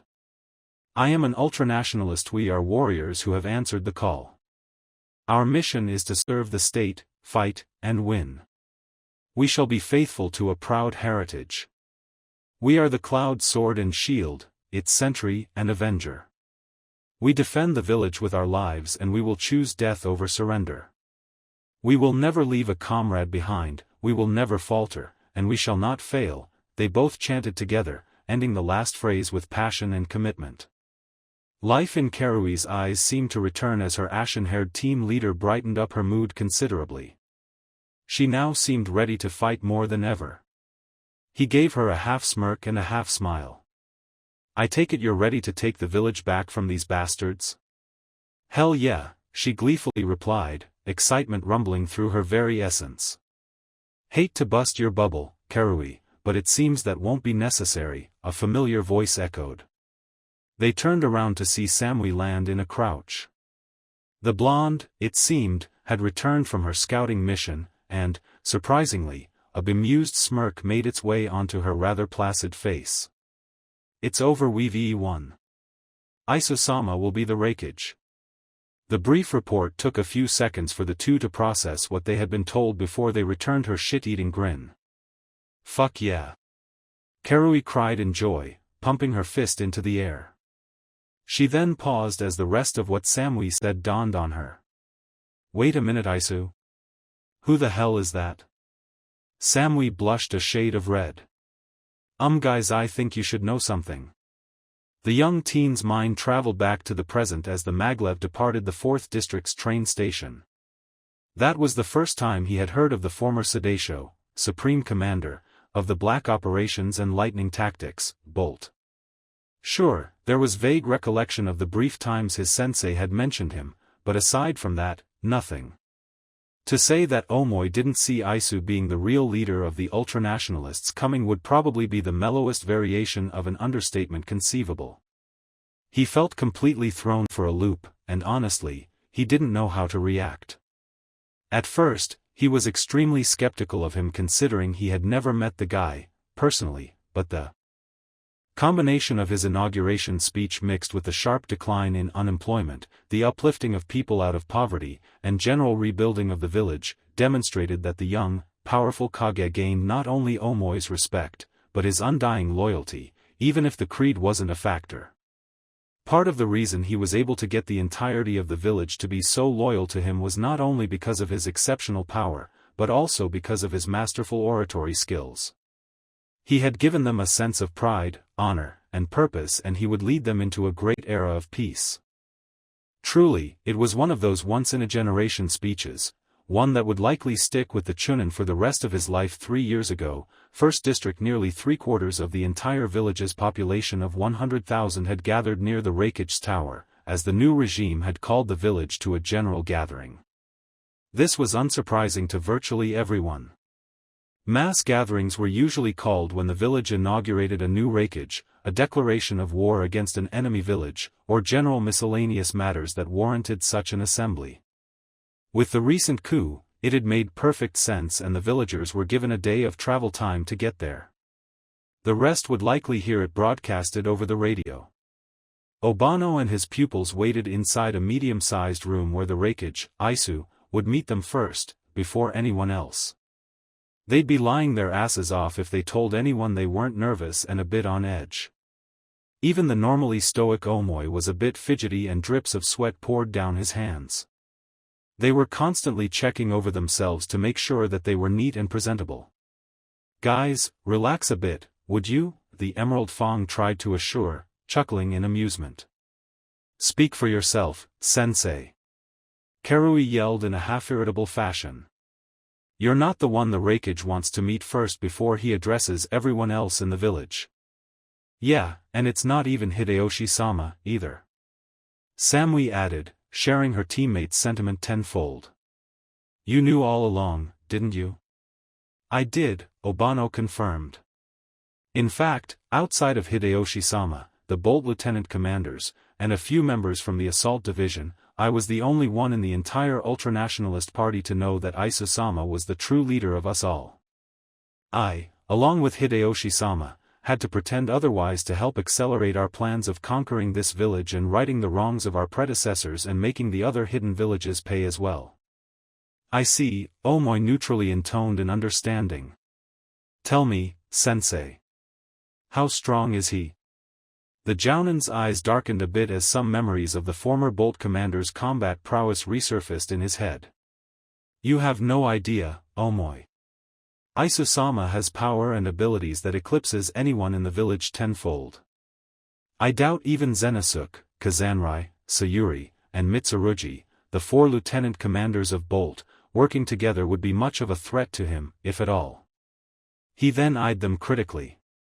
If you want my honest-to-the-gods opinion, based on what I've seen, I seriously doubt even Madara Uchiha and Hashirama Senju could defeat him. 3 pairs of eyes widened to their greatest extent in shock. The rivalry between Hashirama and Madara was practically a legend, taught in the history classes of virtually every single shinobi village. While it was generally agreed that Minato Namikaze was the greatest shinobi of all time, it still didn't take away the achievements of the heads of the Senju and Uchiha pioneers. Their battles were said to alter entire landscapes with ridiculous ease. Hearing that their sensei thought had serious doubts even they would defeat him was just unfathomable. Wow, was all any one of them could say.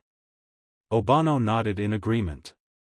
Sensing 2 familiar chakra signatures, the Emerald Fang straightened up, an action that didn't go unnoticed by his trio of students. The 3 11-year-olds braced themselves for the unknown, as they had never seen Aisu before.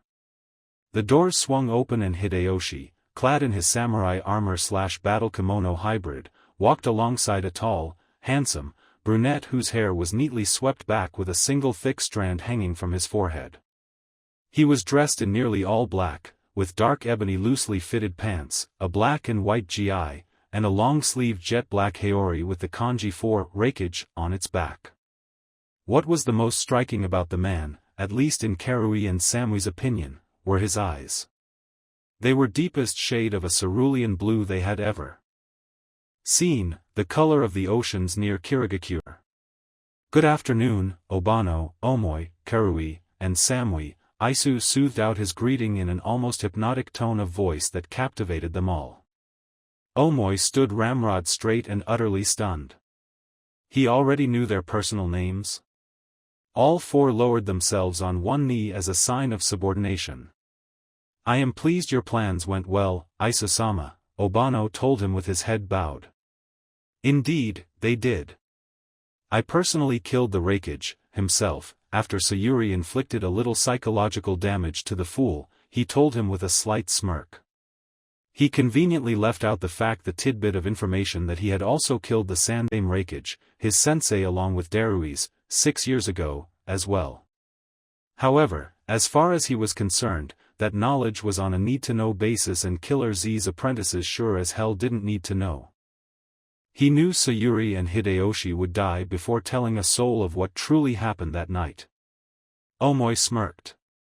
I hope you made him suffer, sir, he spoke out of turn, without thinking, causing Hideyoshi's eyes to widen in anger and Obano's to widen in alarm. How dare you, child? Hideyoshi began, before Aisu sent him a sharp glare, silencing him. No, it's all right. He only spoke his thoughts, which he had every right to. I am not offended, he assured. Karui Samui Omoi Obano. Rise. The 4 shinobi in front of the Godame obeyed. Allow me to properly introduce myself. My name is Aisu. He paused for a split second, which Hideyoshi picked up on with a raised eyebrow, Hayasaka, and as you've probably already realized, I am the true leader of the ultranationalist party and as such with our takeover, I will be this village's Reikage. We are at your command, Reikage-sama, the jade-eyed Jounin submissively said. Aisu gave his acknowledgement with a swift bob of his head. Good, then I suggest you take your seats outside. I shall give my speech in about 5 minutes. You all do have the best seats in the house. Obano and Team Omoi bowed and dismissed themselves from the room, eager to take their positions. I see much potential in those 3. They should serve as a good counterbalance to any team within the Leaf Village, Aisu said aloud. This is especially true, if Minato's son has awakened his bloodline early. If it comes down to it, I'll have to teach the young boy how to counter it effectively and keep up, he added with distaste. As much as he wanted to kill Naruto at the moment, his death would be much sweeter if the boy was got to his prime and he crushed him then. Indeed, Hideyoshi agreed, as Aisu started to stroll toward the exit of the room. He bit his lip in reservation, wondering if he should ask what he wanted. Even if he was Aisu's most trusted subordinate, even he had to take extreme caution with that subject lest the Godame kill him in a moment of sheer rage. Deciding to take a leap of faith, he brought it up. Aisu-sama, wait. The summoner of the Thunderbird stopped dead in his tracks and shifted his head back towards the Akechi clan head. What is it, Hideyoshi? He asked with the slightest narrow of his eyes that sent a slight chill up Hideyoshi's spine. He gulped and dismissed the cold glaze, for the moment at least. Back when you introduced yourself you seemed to hesitate. He noted, finally admitting his observation. I did, Aisu replied after a short, pensive silence. He frowned. Sir, 1,000 apologies if I'm out of line, but do you still think about it even after all these years? He cautiously questioned. Aisu closed his eyes, still blocking the traumatic memories from his childhood. Yes, it does. My hatred for that village and its people is still as strong as ever. That's why I will save Konoha for last when we conquer this entire continent. I'm going to watch it burn until there's nothing left but ash, he said with conviction and resolve. And what of the Sandaime Hokage? What will you do to him? Aisu smiled evilly. I've already set plans in motion for dear old Sarutobi-sensei. I may not be able to kill him personally, but the irony of who will be no less satisfying. He is an insignificant ant when compared to my power. There's only one person in that village that I want entirely for myself and only myself, but he's not strong enough yet to remotely give me a challenge. I presume you mean the Kyubi Jinchuriki? His son. Aisu's eyes flashed with insurmountable rage at the mention of him, however it was gone as quickly as it came as he composed himself. Yes, his son, he growled with venom more lethal than a black mamba. It's too bad that Minato is dead. I would have enjoyed ripping him to shreds, but for now, his son will do. The boy won't make it past his 18th birthday, that much I'll assure you, Hideyoshi. I see. And what about Mikoto? You'll have to confront her eventually. As far as she knows, she still thinks you're still dead due to Sandaime Hokage practically erasing every record of your existence from the leaf. Hideyoshi knew he trod on ground more hazardous than a minefield, but his curiosity got the better of him. Surprisingly, Aisu froze completely, a bit out of character for him. His eyes shifted solemnly to the left, not bothering to hide his true emotions, as he trusted Hideyoshi with practically anything, including his own life if need be. The two had a deep and complex superior and subordinate relationship that many third parties could never truly understand. I don't know, he replied earnestly. I want to give you a definitive answer, Hideyoshi, I really do, but, he sighed. I'll cross that bridge when I come to it and not a minute later. Hideyoshi bobbed his head, declining on probing his master's intentions any further. The Reiansu wielder turned on his heel and continued his stride towards the door. Mikoto-chan, would you understand why I do the things I do now? If you knew just how betrayed I was by my own family and sensei, no less would you? I wonder if I had noticed you from the beginning, would things have been different? He inwardly reflected as the village came into view along with thousands upon thousands of people. He took in each of their faces, with mixtures of hope, guidance, reverence, fear, uncertainty, joy, and determination. Aisu's eyes narrowed as he finally got his answer. No. This is the path that I chose to walk 17 years ago, and I stand firm. I will guide this village into a shining future so no child should have to go through what I went through. I am their light, their leader, and most of Ali will sit upon a throne that should have been rightfully mine as their king. Newfound confidence and any sort of remorse banished to the deepest depths of his soul, Aisu strolled towards a podium with several microphones, which would amplify his voice so everyone would hear him. He took a deep breath, and let his voice out in a calm, clear, and authoritative manner. My people, sons and daughters of the hidden cloud. I stand before you today to witness a rebirth of our village that was left to rot in the wake of the incompetence of our forefathers. The web the previous Hokage had woven was thick, and I was forced to remain in the shadows to stop his apathy and pursuit of power. Some of you may not know me, in fact, and I'll say that most of you don't know me. I am Isu Hayasaka. I was the former head of the village's Black Ops Division, Bolt. There were quite a few gasps, as slight murmurs swept through the crowd. The leader of Bolt? He was the leader of the ultranationalists. Isu continued on, unperturbed. Yes, it was I. While you, the people, were left to suffer, Killer A continued on with his paranoia and fear that the people would one day turn against him. Yet, he continued to do nothing, while his village was being broken. I ask you to give me 6 years. In that time I will rebuild this village into its former glory. A majority of the crowd erupted into cheers as he could see in the vast distance flags of the ultranationalists being flown, which gave him another boost in confidence as he increased his rhetoric. For many years we have been a broken nation, Shankada precedent stepped on by those we sought to escape. Both those here at home and abroad. You are my strength and the holders of my dreams. Isu had essentially captivated his entire audience as he continued. This much I vow, the history of these days will be written in blood. By crushing the armies of our enemies, we shall rightfully take our place in this world as we the citizens of the land of lightning place ourselves on top, when we have been bottom-fed for decades. For years, we have suffered unbearable hardships, inequitable treaties from the wars of lost past, banished to irrelevancy. They've weakened us. But that time has passed. Though they may try to stop us and sweep our lands to claim by force what they will never be able to claim by right, they will never imagine what will await them. We will smite the invaders from the skies. Though they will try to sweep our lands like the sands of winter, never again will we bow before them, never again endure their hypocrisy, never again endure their tyranny. We will strike, without warning and without mercy. Join me, my brothers and sisters, and fight with me as one hand, one heart, and one soul. Shattering their dreams and haunt their nightmares, drenching our ancestors' graves with their blood. The gathered crowd's approving tone and bloodlust were deafening as they shouted nationalistic, xenophobic, and patriotic slurs. Essentially, Isu was indirectly declaring war, and he had the backing and zealous support of the people, riled up by his speech. We are no longer a simple hidden village. No. I strive to remove that naive and short-sighted name from our vocabulary, for that is far beneath us.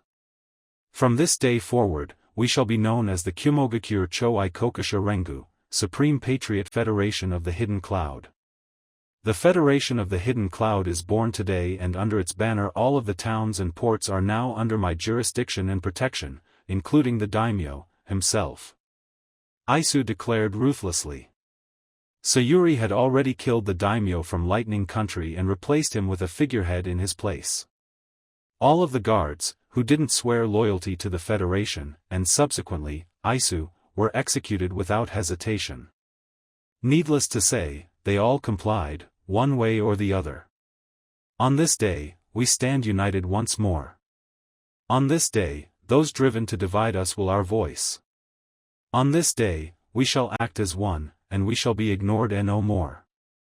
Defenders of the Federation's dream now is our time. That proclamation caused the loudest cheering as the people kept shouting, Isu-sama. Isu-sama. Isu-sama. In a mesmeric incantation, captured in his spell of influence. The chants continued on and on, as Isu gave a small triumphant smirk as he stepped away from the podium, having effectively gaining the vast majority of the village's support. Hideyoshi returned his expression. He glanced to where T. Momoi had seated and he saw the young teenager looking at him in awe and admiration. An evil smile appeared on his face. Oh, yes, he would take great advantage of his idolizing of him. This was almost too perfect. Before the Godame Hokage could form any plans of manipulation in his head, a dark-skinned girl blurred in front of him and embraced him tightly. Obano and his pupil's eyes showed testament to their surprise, being completely ignorant of their relationship. "Good to see you too, Ayasaki-chan." Aisu smiled genuinely and picked up the girl, who was, while still a teenager, a bit on the short side due to her recently cured disease. It'd take a while before she'd get back on track. "Oh, my God, Aisu-kun, you did wonderful," she praised her knight in shining armor. Just hearing those words come from her, specifically, made the former Black Ops commander elated beyond words. "I just know you're going to be the best Raikage this village. Or should I say, Federation will ever have. Thank you, Ayasaki-chan. It means a lot." "Really, it does," he told her with complete and utter honesty as he kissed her forehead. She turned red as a tomato and Karui and Samui were shooting the girl dirty and jealous looks. "I meant everything I said up there, Ayasaki. I'm going to right the wrongs of everyone and bring this village justice when it was denied for nearly 20 years. That may involve doing some things I may not be proud of or even you might not approve of. Aisu-kunyo and I both know that I will stand by you, no matter what you do. Because I know at the end of the day, you're fighting for something other than yourself. My brother, while he is still salty about you not telling him about your true allegiance, you won't have to worry about him. He'll come around in due time and you guys will be back to normal." Aisu did have to smile at that. To say Darui was upset when he found out that the Hayasaka had essentially lied to him, he didn't take it particularly well. Understandable, considering how much they went through to stop the election of the ultranationalists to the village's council. In some sense, he felt used and betrayed, and if Aisu was honest with himself, he had done so, wholeheartedly. For good intentions, in his eyes, yes, but he was still used, regardless. It'd be a long while before they had another conversation that wasn't business-related. He sat her down and looked at those gathered before him, which consisted of Hideyoshi, Obano, Omoi, Karui, Samui, Ayasaki, Sayuri, Kazanrai, Mitsurugi, and finally, the silent Zenisuke. "Today, we achieved a great step towards our goal of taking over the Federation. The easy part is over. Now, we begin the next phase. We rebuild our broken economy and infrastructure and we prepare for war. Hideyoshi, I now appoint you as head of not only as my senior advisor, but you shall now lead Bolt as the Sedaisho, in my place." The Akechi clan head bowed his head in acquiescence, as Aisu gave him the Haori that he had proudly worn during his time as the commander. "Wear it with pride," he instructed. "By the blades of my forefathers, I will not fail you, Aisu-sama," he replied graciously accepting the article of clothing with complete humility. "Abanoyu have demonstrated impeccable leadership and the ability to find talent worthy of our creed. For that, I shall promote you to Jounin Commander, alongside Darui. Any shinobi that doesn't fall under Bolt must obey your orders without question. Should they disobey you without probable cause, kill them without hesitation," he allowed, the frigidity of his intonation chilling the very air around him. Even Ayasaki didn't bat an eyelash at the proclamation. As far as she was concerned, those who defied Obano's orders, who was by extension Aisu's will, more importantly, deserved nothing less than death. The Emerald Fang of the Federation of the Hidden Cloud dipped with finesse, accepting his new role and responsibilities. He frowned a bit. There went the free months he had for training his team. Sighing in acceptance, he simply shook it off. "Omoi Karui Samui, would you three please step forward?" he asked politely, although they were intelligent enough to know when it was an outright demand. Gulping, the trio stepped forward as asked and kneeled before him. "You three have demonstrated tremendous skill even after only having formal training for a year's worth of time. Today, you killed without mercy to those loyal to the Yondaime Raikage. You're the token definition of what I look for in the youth of the village when they serve the ultranationalist regime." As such, he snapped his fingers and 3 Bolt members from the reconnaissance division blurred behind each of them. "I'm now promoting you 3 to Special Genin, a rank I've created with my takeover. Like Obano, you three are entitled to special privileges and responsibilities.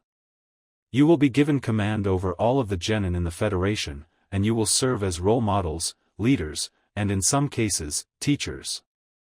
Do you accept this new role? Yes. Raikage-sama, they collectively shouted. Aisu nodded to the Bolt members and they tied the headbands on their head for them. It was different than the standard headbands most wore. The cloth was blue in color and instead of the normal cloud symbol it was replaced with the ultranationalist eagle, except it looked more akin to a burning phoenix than a soaring eagle. Good. Today is a day of celebration, but, tomorrow, that's when the real work begins. You're all dismissed until tomorrow morning at 0800. With that said, Omoy looked at his leader with admiration and respect that eclipsed even his sensei. He then vowed, from that day forward, he would fight not for himself, nor for his village, but for the sole sake of extending the will of Aisu. 3 years had passed since that day, and the results spoke for themselves. The Raikage had effectively done the impossible and brought the village from a cliff. Their overall manpower had effectively doubled with conscripts and cutting the reserve forces and retirees in half and adding them to active duty. All of them went through a moderately tough mandatory training course to brush up their skills. It was a 6-month course that moved at a fast pace to get them up to speed with modern tactics used by the Federation. Even after the course was completed, the newly brought-in reservists had to report for a weekend once a month to make sure it stuck and they were kept on their toes. Aisu had also increased the number of academies to a total of 6, meaning 1 academy per 2 districts. The only exception was the 6th academy that had the 1st, 2nd, and 3rd districts attending for obvious reasons. While the transit system would have made children attending classes much easier in further districts, this simplified military structure and prevented overcrowding. This way, they could get the maximum amount of potential from each recruit, rather than babysitting, in some sense. They were subtly indoctrinated into the ultranationalist ideology, playing on the hatred of their situations they were born in. The other hidden villages, as well as the Yondaime Raikage, were used as easy scapegoats. Concepts such as morality and remorse were suppressed, but not outright destroyed. Aisu wanted genuinely loyal followers who could think for themselves, not mindless drones.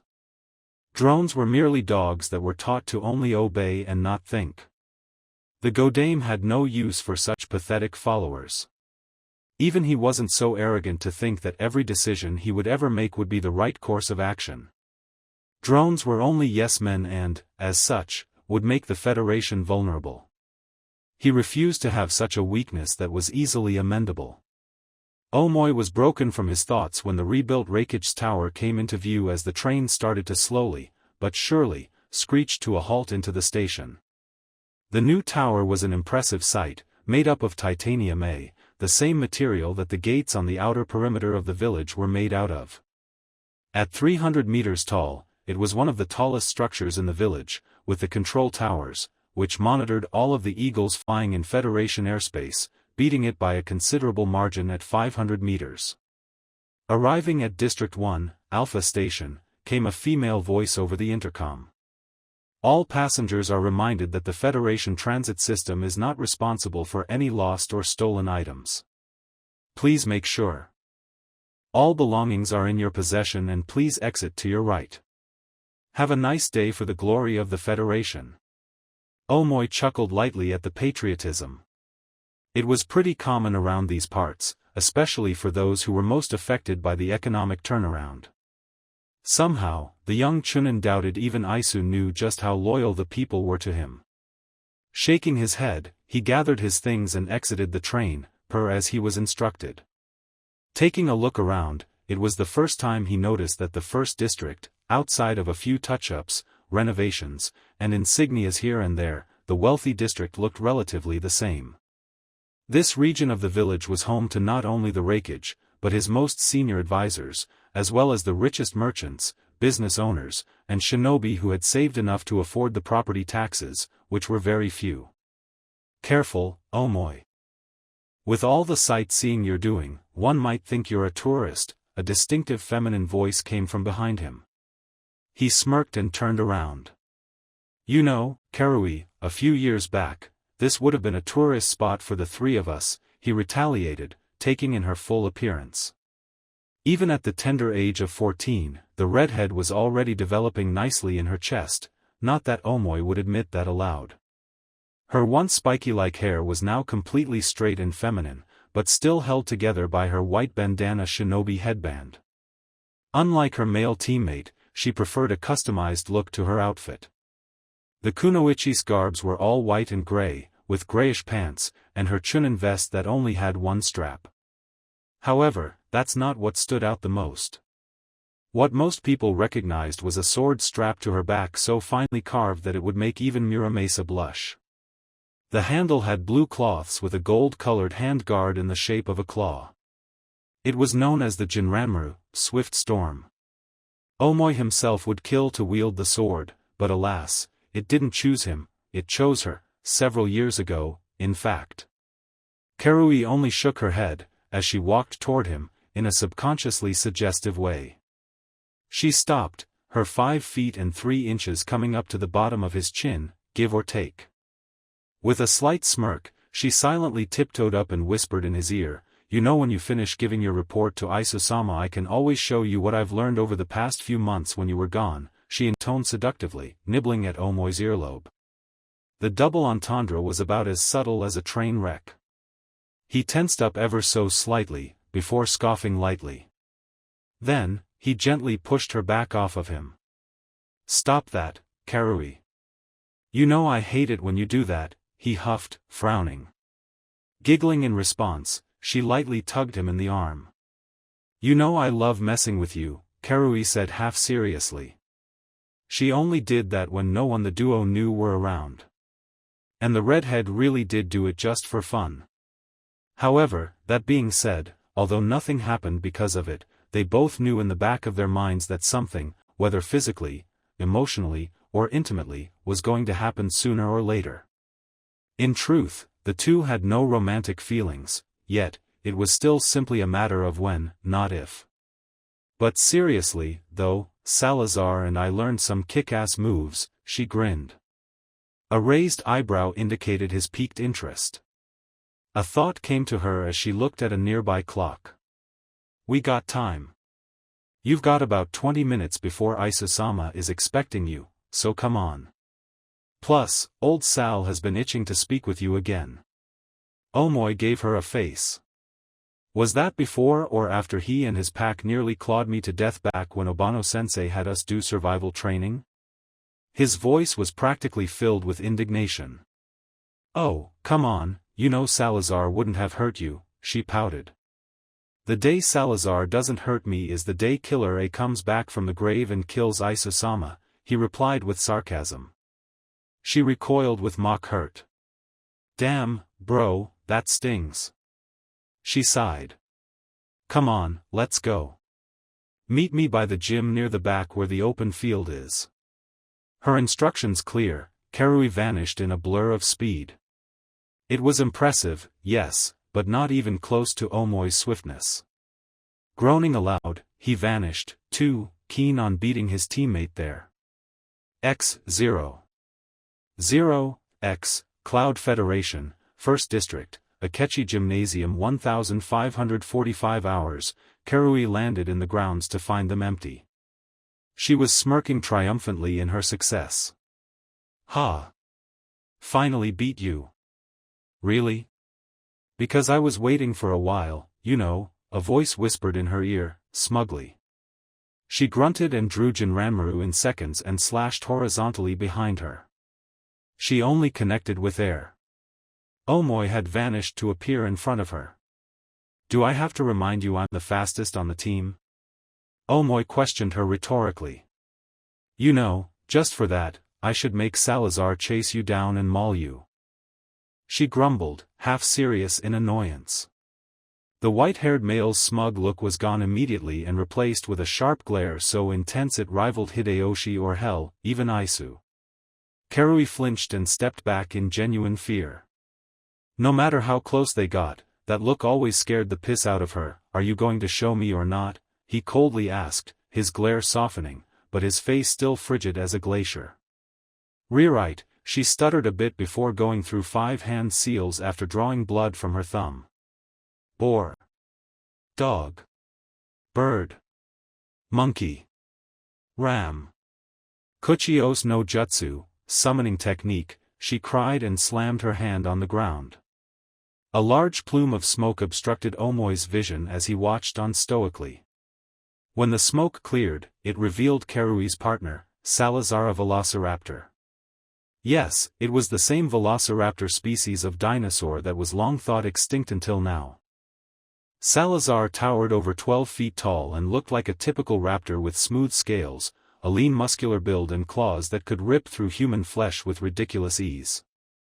A single long claw extended from his feet, the trademark of the velociraptor, which it used to dig into prey and hold it down.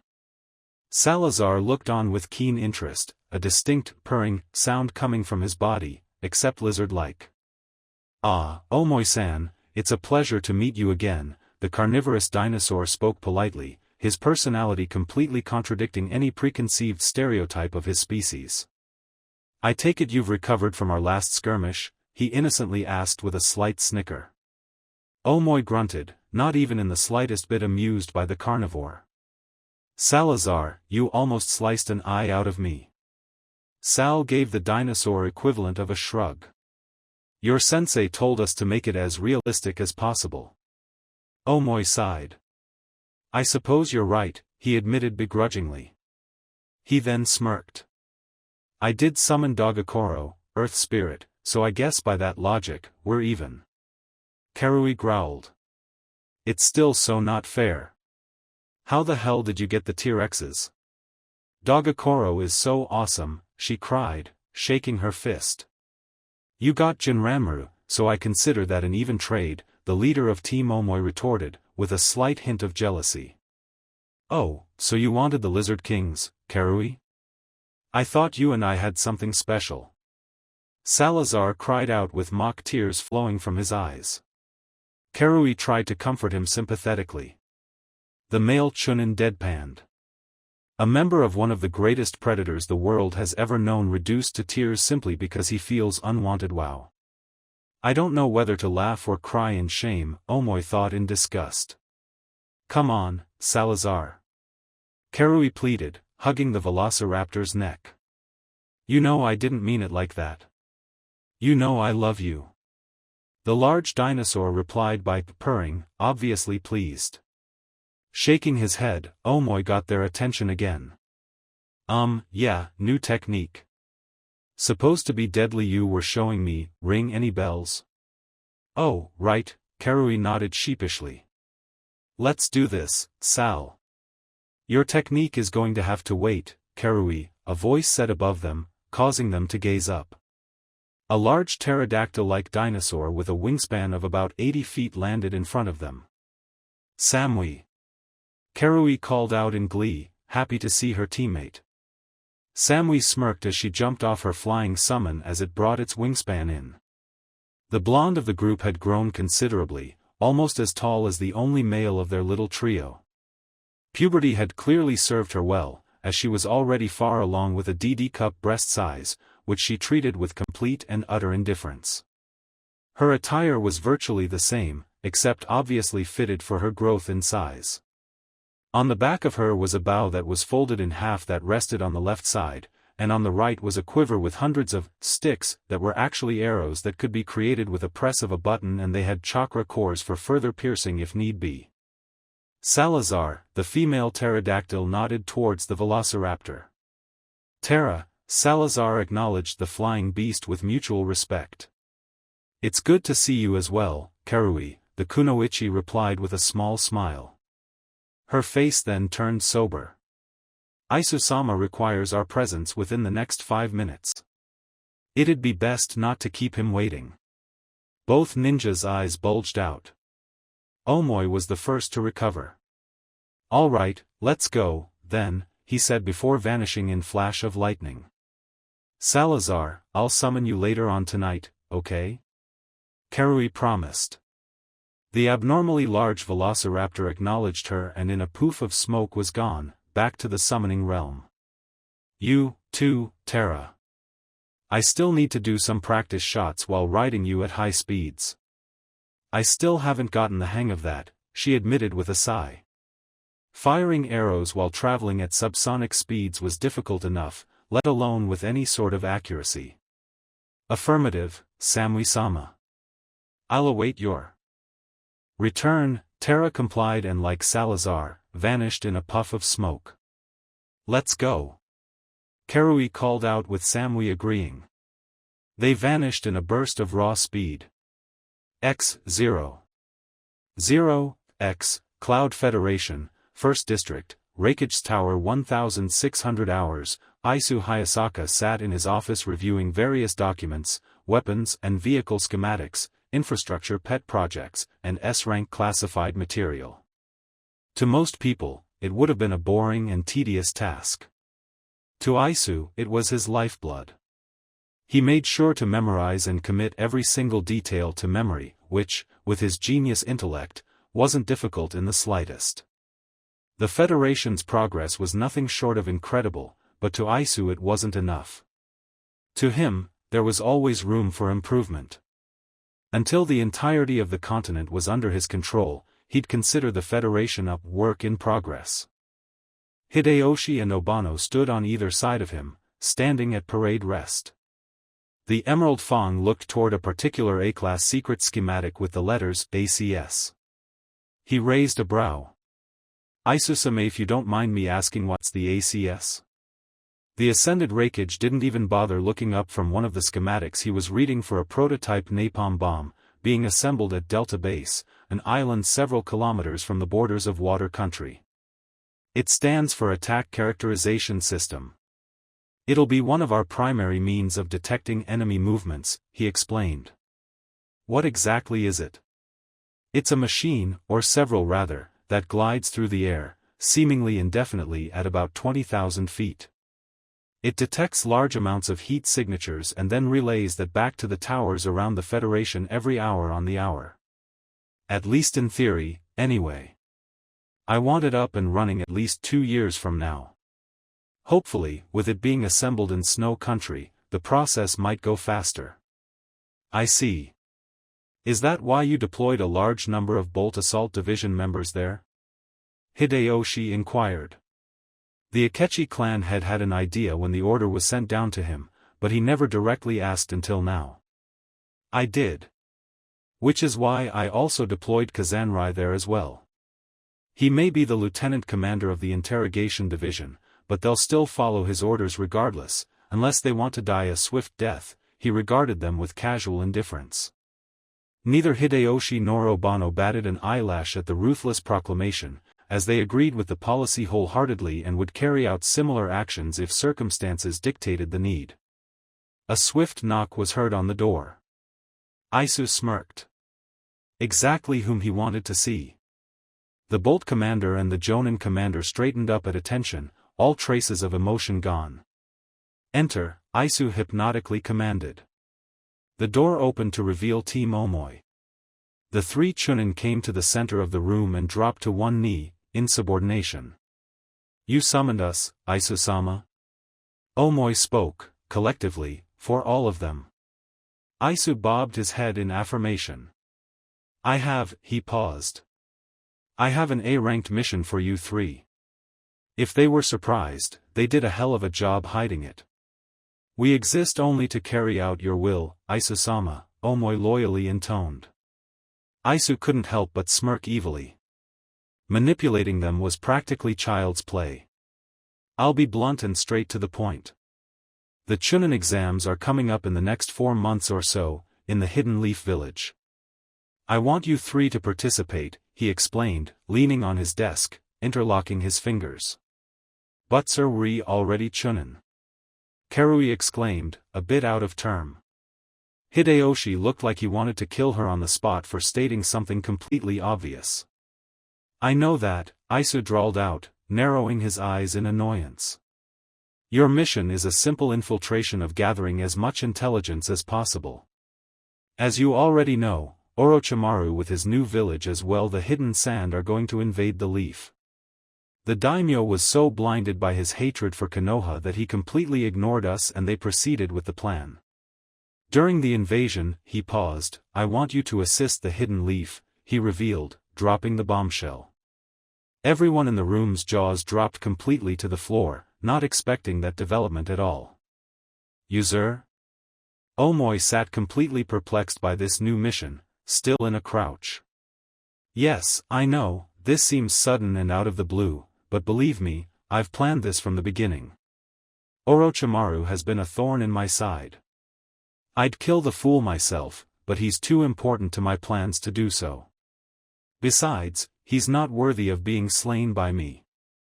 I'm confident any of the lieutenant commanders of Bolt could defeat him without too much trouble. He wasn't lying there. The combined power of the 4 LCs was equal to entire divisions worth of ninja, if not greater. All of them were, more or less, Kage level, and could easily take down an entire minor village by themselves if the situation called for it. This way, officially, Konoha citizens may look at us with some trust, which will make the village leadership think twice about attacking prematurely. This will effectively give us another 3 years or so to build up our forces, before we finally launch our campaign to annex the entire continent under our control. Samui nodded. Are we allowed to use our summons, sir? Aisu paused for a second. On one hand, those 3 had summons that were long thought extinct, but if his intelligence from the Thunderbirds was correct about them choosing another set of summoners, I'll allow it. With what you're going to face, they're going to be vital in you staying alive, Aisu explained cryptically. They all nodded, not even bothering to ask what exactly they were going to be facing. As time for the mission grows closer, we will give you more details, but until then, you're on standby. With the exception of Omoi, you're free to leave, Aisu dismissed with a wave of his hand. The redhead and blonde vanished from the room without a second thought. Omoi, I have a special assignment exclusively for you. Here, take a look at this. He handed him a small picture of a blonde genin from the leaf. Omoi noted that his eyes were strikingly similar to the Raikage, himself, in terms of its shade. Who is he? That would be Uzumaki Naruto, Aisu declared with barely restrained venom. According to my spy in the leaf, he's grown incredibly powerful, but I'd like you to access his power personally. You might not know it, but when I've been training you in my free time, I've been gearing you up toward facing him. Omoi's eyes narrowed a bit. You have? Yesha has a very powerful bloodline. If you don't know how to properly counter or prepare for it, you'll lose every time. If my hunch is correct and he has unlocked his bloodline, then his reflexes will be 300% faster than most normal shinobi. Or, to put it into another perspective, most humans react at 150 milliseconds in response to external stimuli can react in 20. Omoi's eyes widened. I see, so that's why you taught me the lightning armor jutsu. Indeed, Aisu admitted. But, I'm going to warn you now. His power flaunted throughout the entire office, causing everyone, including Obano and Hideyoshi, to gasp for air. You may test his strength, but you are under absolutely no circumstances to kill him. If you do, even by accident, I assure you, that I will kill you, slowly, painfully, and intimately. Do we understand one another? At the moment, the pressure lifted and the 3 of their breathing patterns returned to normal. Yes, sir, the white-haired Chunin breathed out, fearfully. Good, Aisu smiled, manipulatively, as he handed him a folder. Here's as much as we know about him. Study and do your homework. You're dismissed. You too as well, he told Obano and Hideyoshi. I need some time alone. All of them bowed and left the Raikage in peace. You can come out already, Daihan, the Raikage smirked. A dark red swirl of energy appeared, and the regent of the mask stepped out of it, the alchemist's gray eyes piercing through his opera mask. You were able to detect me the entire time? I'm quite impressed, you know. But I guess, that's to be expected considering who you really are, the leader of the Lords of Alchemy, now known as Daihan, sadistically intoned. His accent still had a synthetic tone mixed with his Scottish-like accent. "Don't patronize me, Daihan. Lest you forget, I also know who you really are behind that mask. You don't hate ninjutsu as much you like to claim. Otherwise, you wouldn't have come to me, not the other way around." The alchemist narrowed his eyes. "I know that and it loathes me to work with you," he spat in disgust. "You need me to take the throne and I need you to obtain the Namikaze bloodline." Isu's eyes narrowed. "So that's what you're really after. Why didn't you take his DNA when you put the suppression seal on him?" he asked, although he already knew the answer. "It shows how little you know," Daihan indignantly replied. "The Namikaze bloodline can't simply be taken as an infant. Its full potential grows with its user, changing the DNA as well. If we had taken young Naruto's blood the minute he was born, its contents would be barely a tenth of what would be then if he were to master it." "You took a gamble," the Hokage noted. "One that could have backfired in ways not even I could have predicted." "It could have," the alchemist leader admitted. "But we had little choice in the matter. We weren't left with many options." Isu chose not to comment, but to switch the subject. "Did you find anything at Orochimaru's base?" Daihan smirked behind his mask. "Did I?" "Oh, indeed, Hayasaka-san," he told him, pulling out the jewel he had stolen from the snake wizard. For the first time in years, Isu's eyes widened in complete and utter shock. That's... Yes, the eye of the dragon, the jewel that belonged to the dragons." Isu eyed it. "It's missing a piece," he observed, eyeing the jewel which was shaped like half a yin-yang symbol. "It and you and I both know there's only one other person who would remotely have the knowledge of where the other half is." Isu's eyes narrowed. "Muramasa, indeed so," the alchemist confirmed. "I'm going to start some investigating. I'll keep you up to date as much as I can per our agreement," he begrudgingly added. Sadistic and evil as he was, Daihan never broke truces or agreements. Betrayal was one of his own pet peeves, and he'd be damned if he'd be a hypocrite even if it was to a primitive animal. Nodding in acceptance, the Hokage sighed and turned around in his seat. "See to it that you do. Remember, while you may get the boy's blood, I get his head. You deny me that and I won't hesitate to slaughter you and the rest of your little army." "Is that a threat?" Daihan questioned in a challenging tone. "No. The word threat implies that I wouldn't follow through," Isu replied simply. "Now, get out of my office." The alchemist leader clenched his fists in anger. "Soon. No one makes a mockery of the lords of alchemy." He vanished in a swirl of dark energy. Isu looked out toward the village with a smirk on his face. His village was making excellent progress, and while he loathed working with alchemists' warriors from an entirely different continent, altogether it was a necessary evil. "Sarutobi-sensei, it's too bad you're not going to live long enough to see me liquidate the Leaf Village. I will extinguish your so-called will of fire, and by the end of it my revenge will be complete." Thank you for watching. I hope you enjoyed it. Make sure to like and subscribe, and don't forget to share this video with your friends. If you want early updates, check out Patreon. This is Fox Sage, and I'm signing off.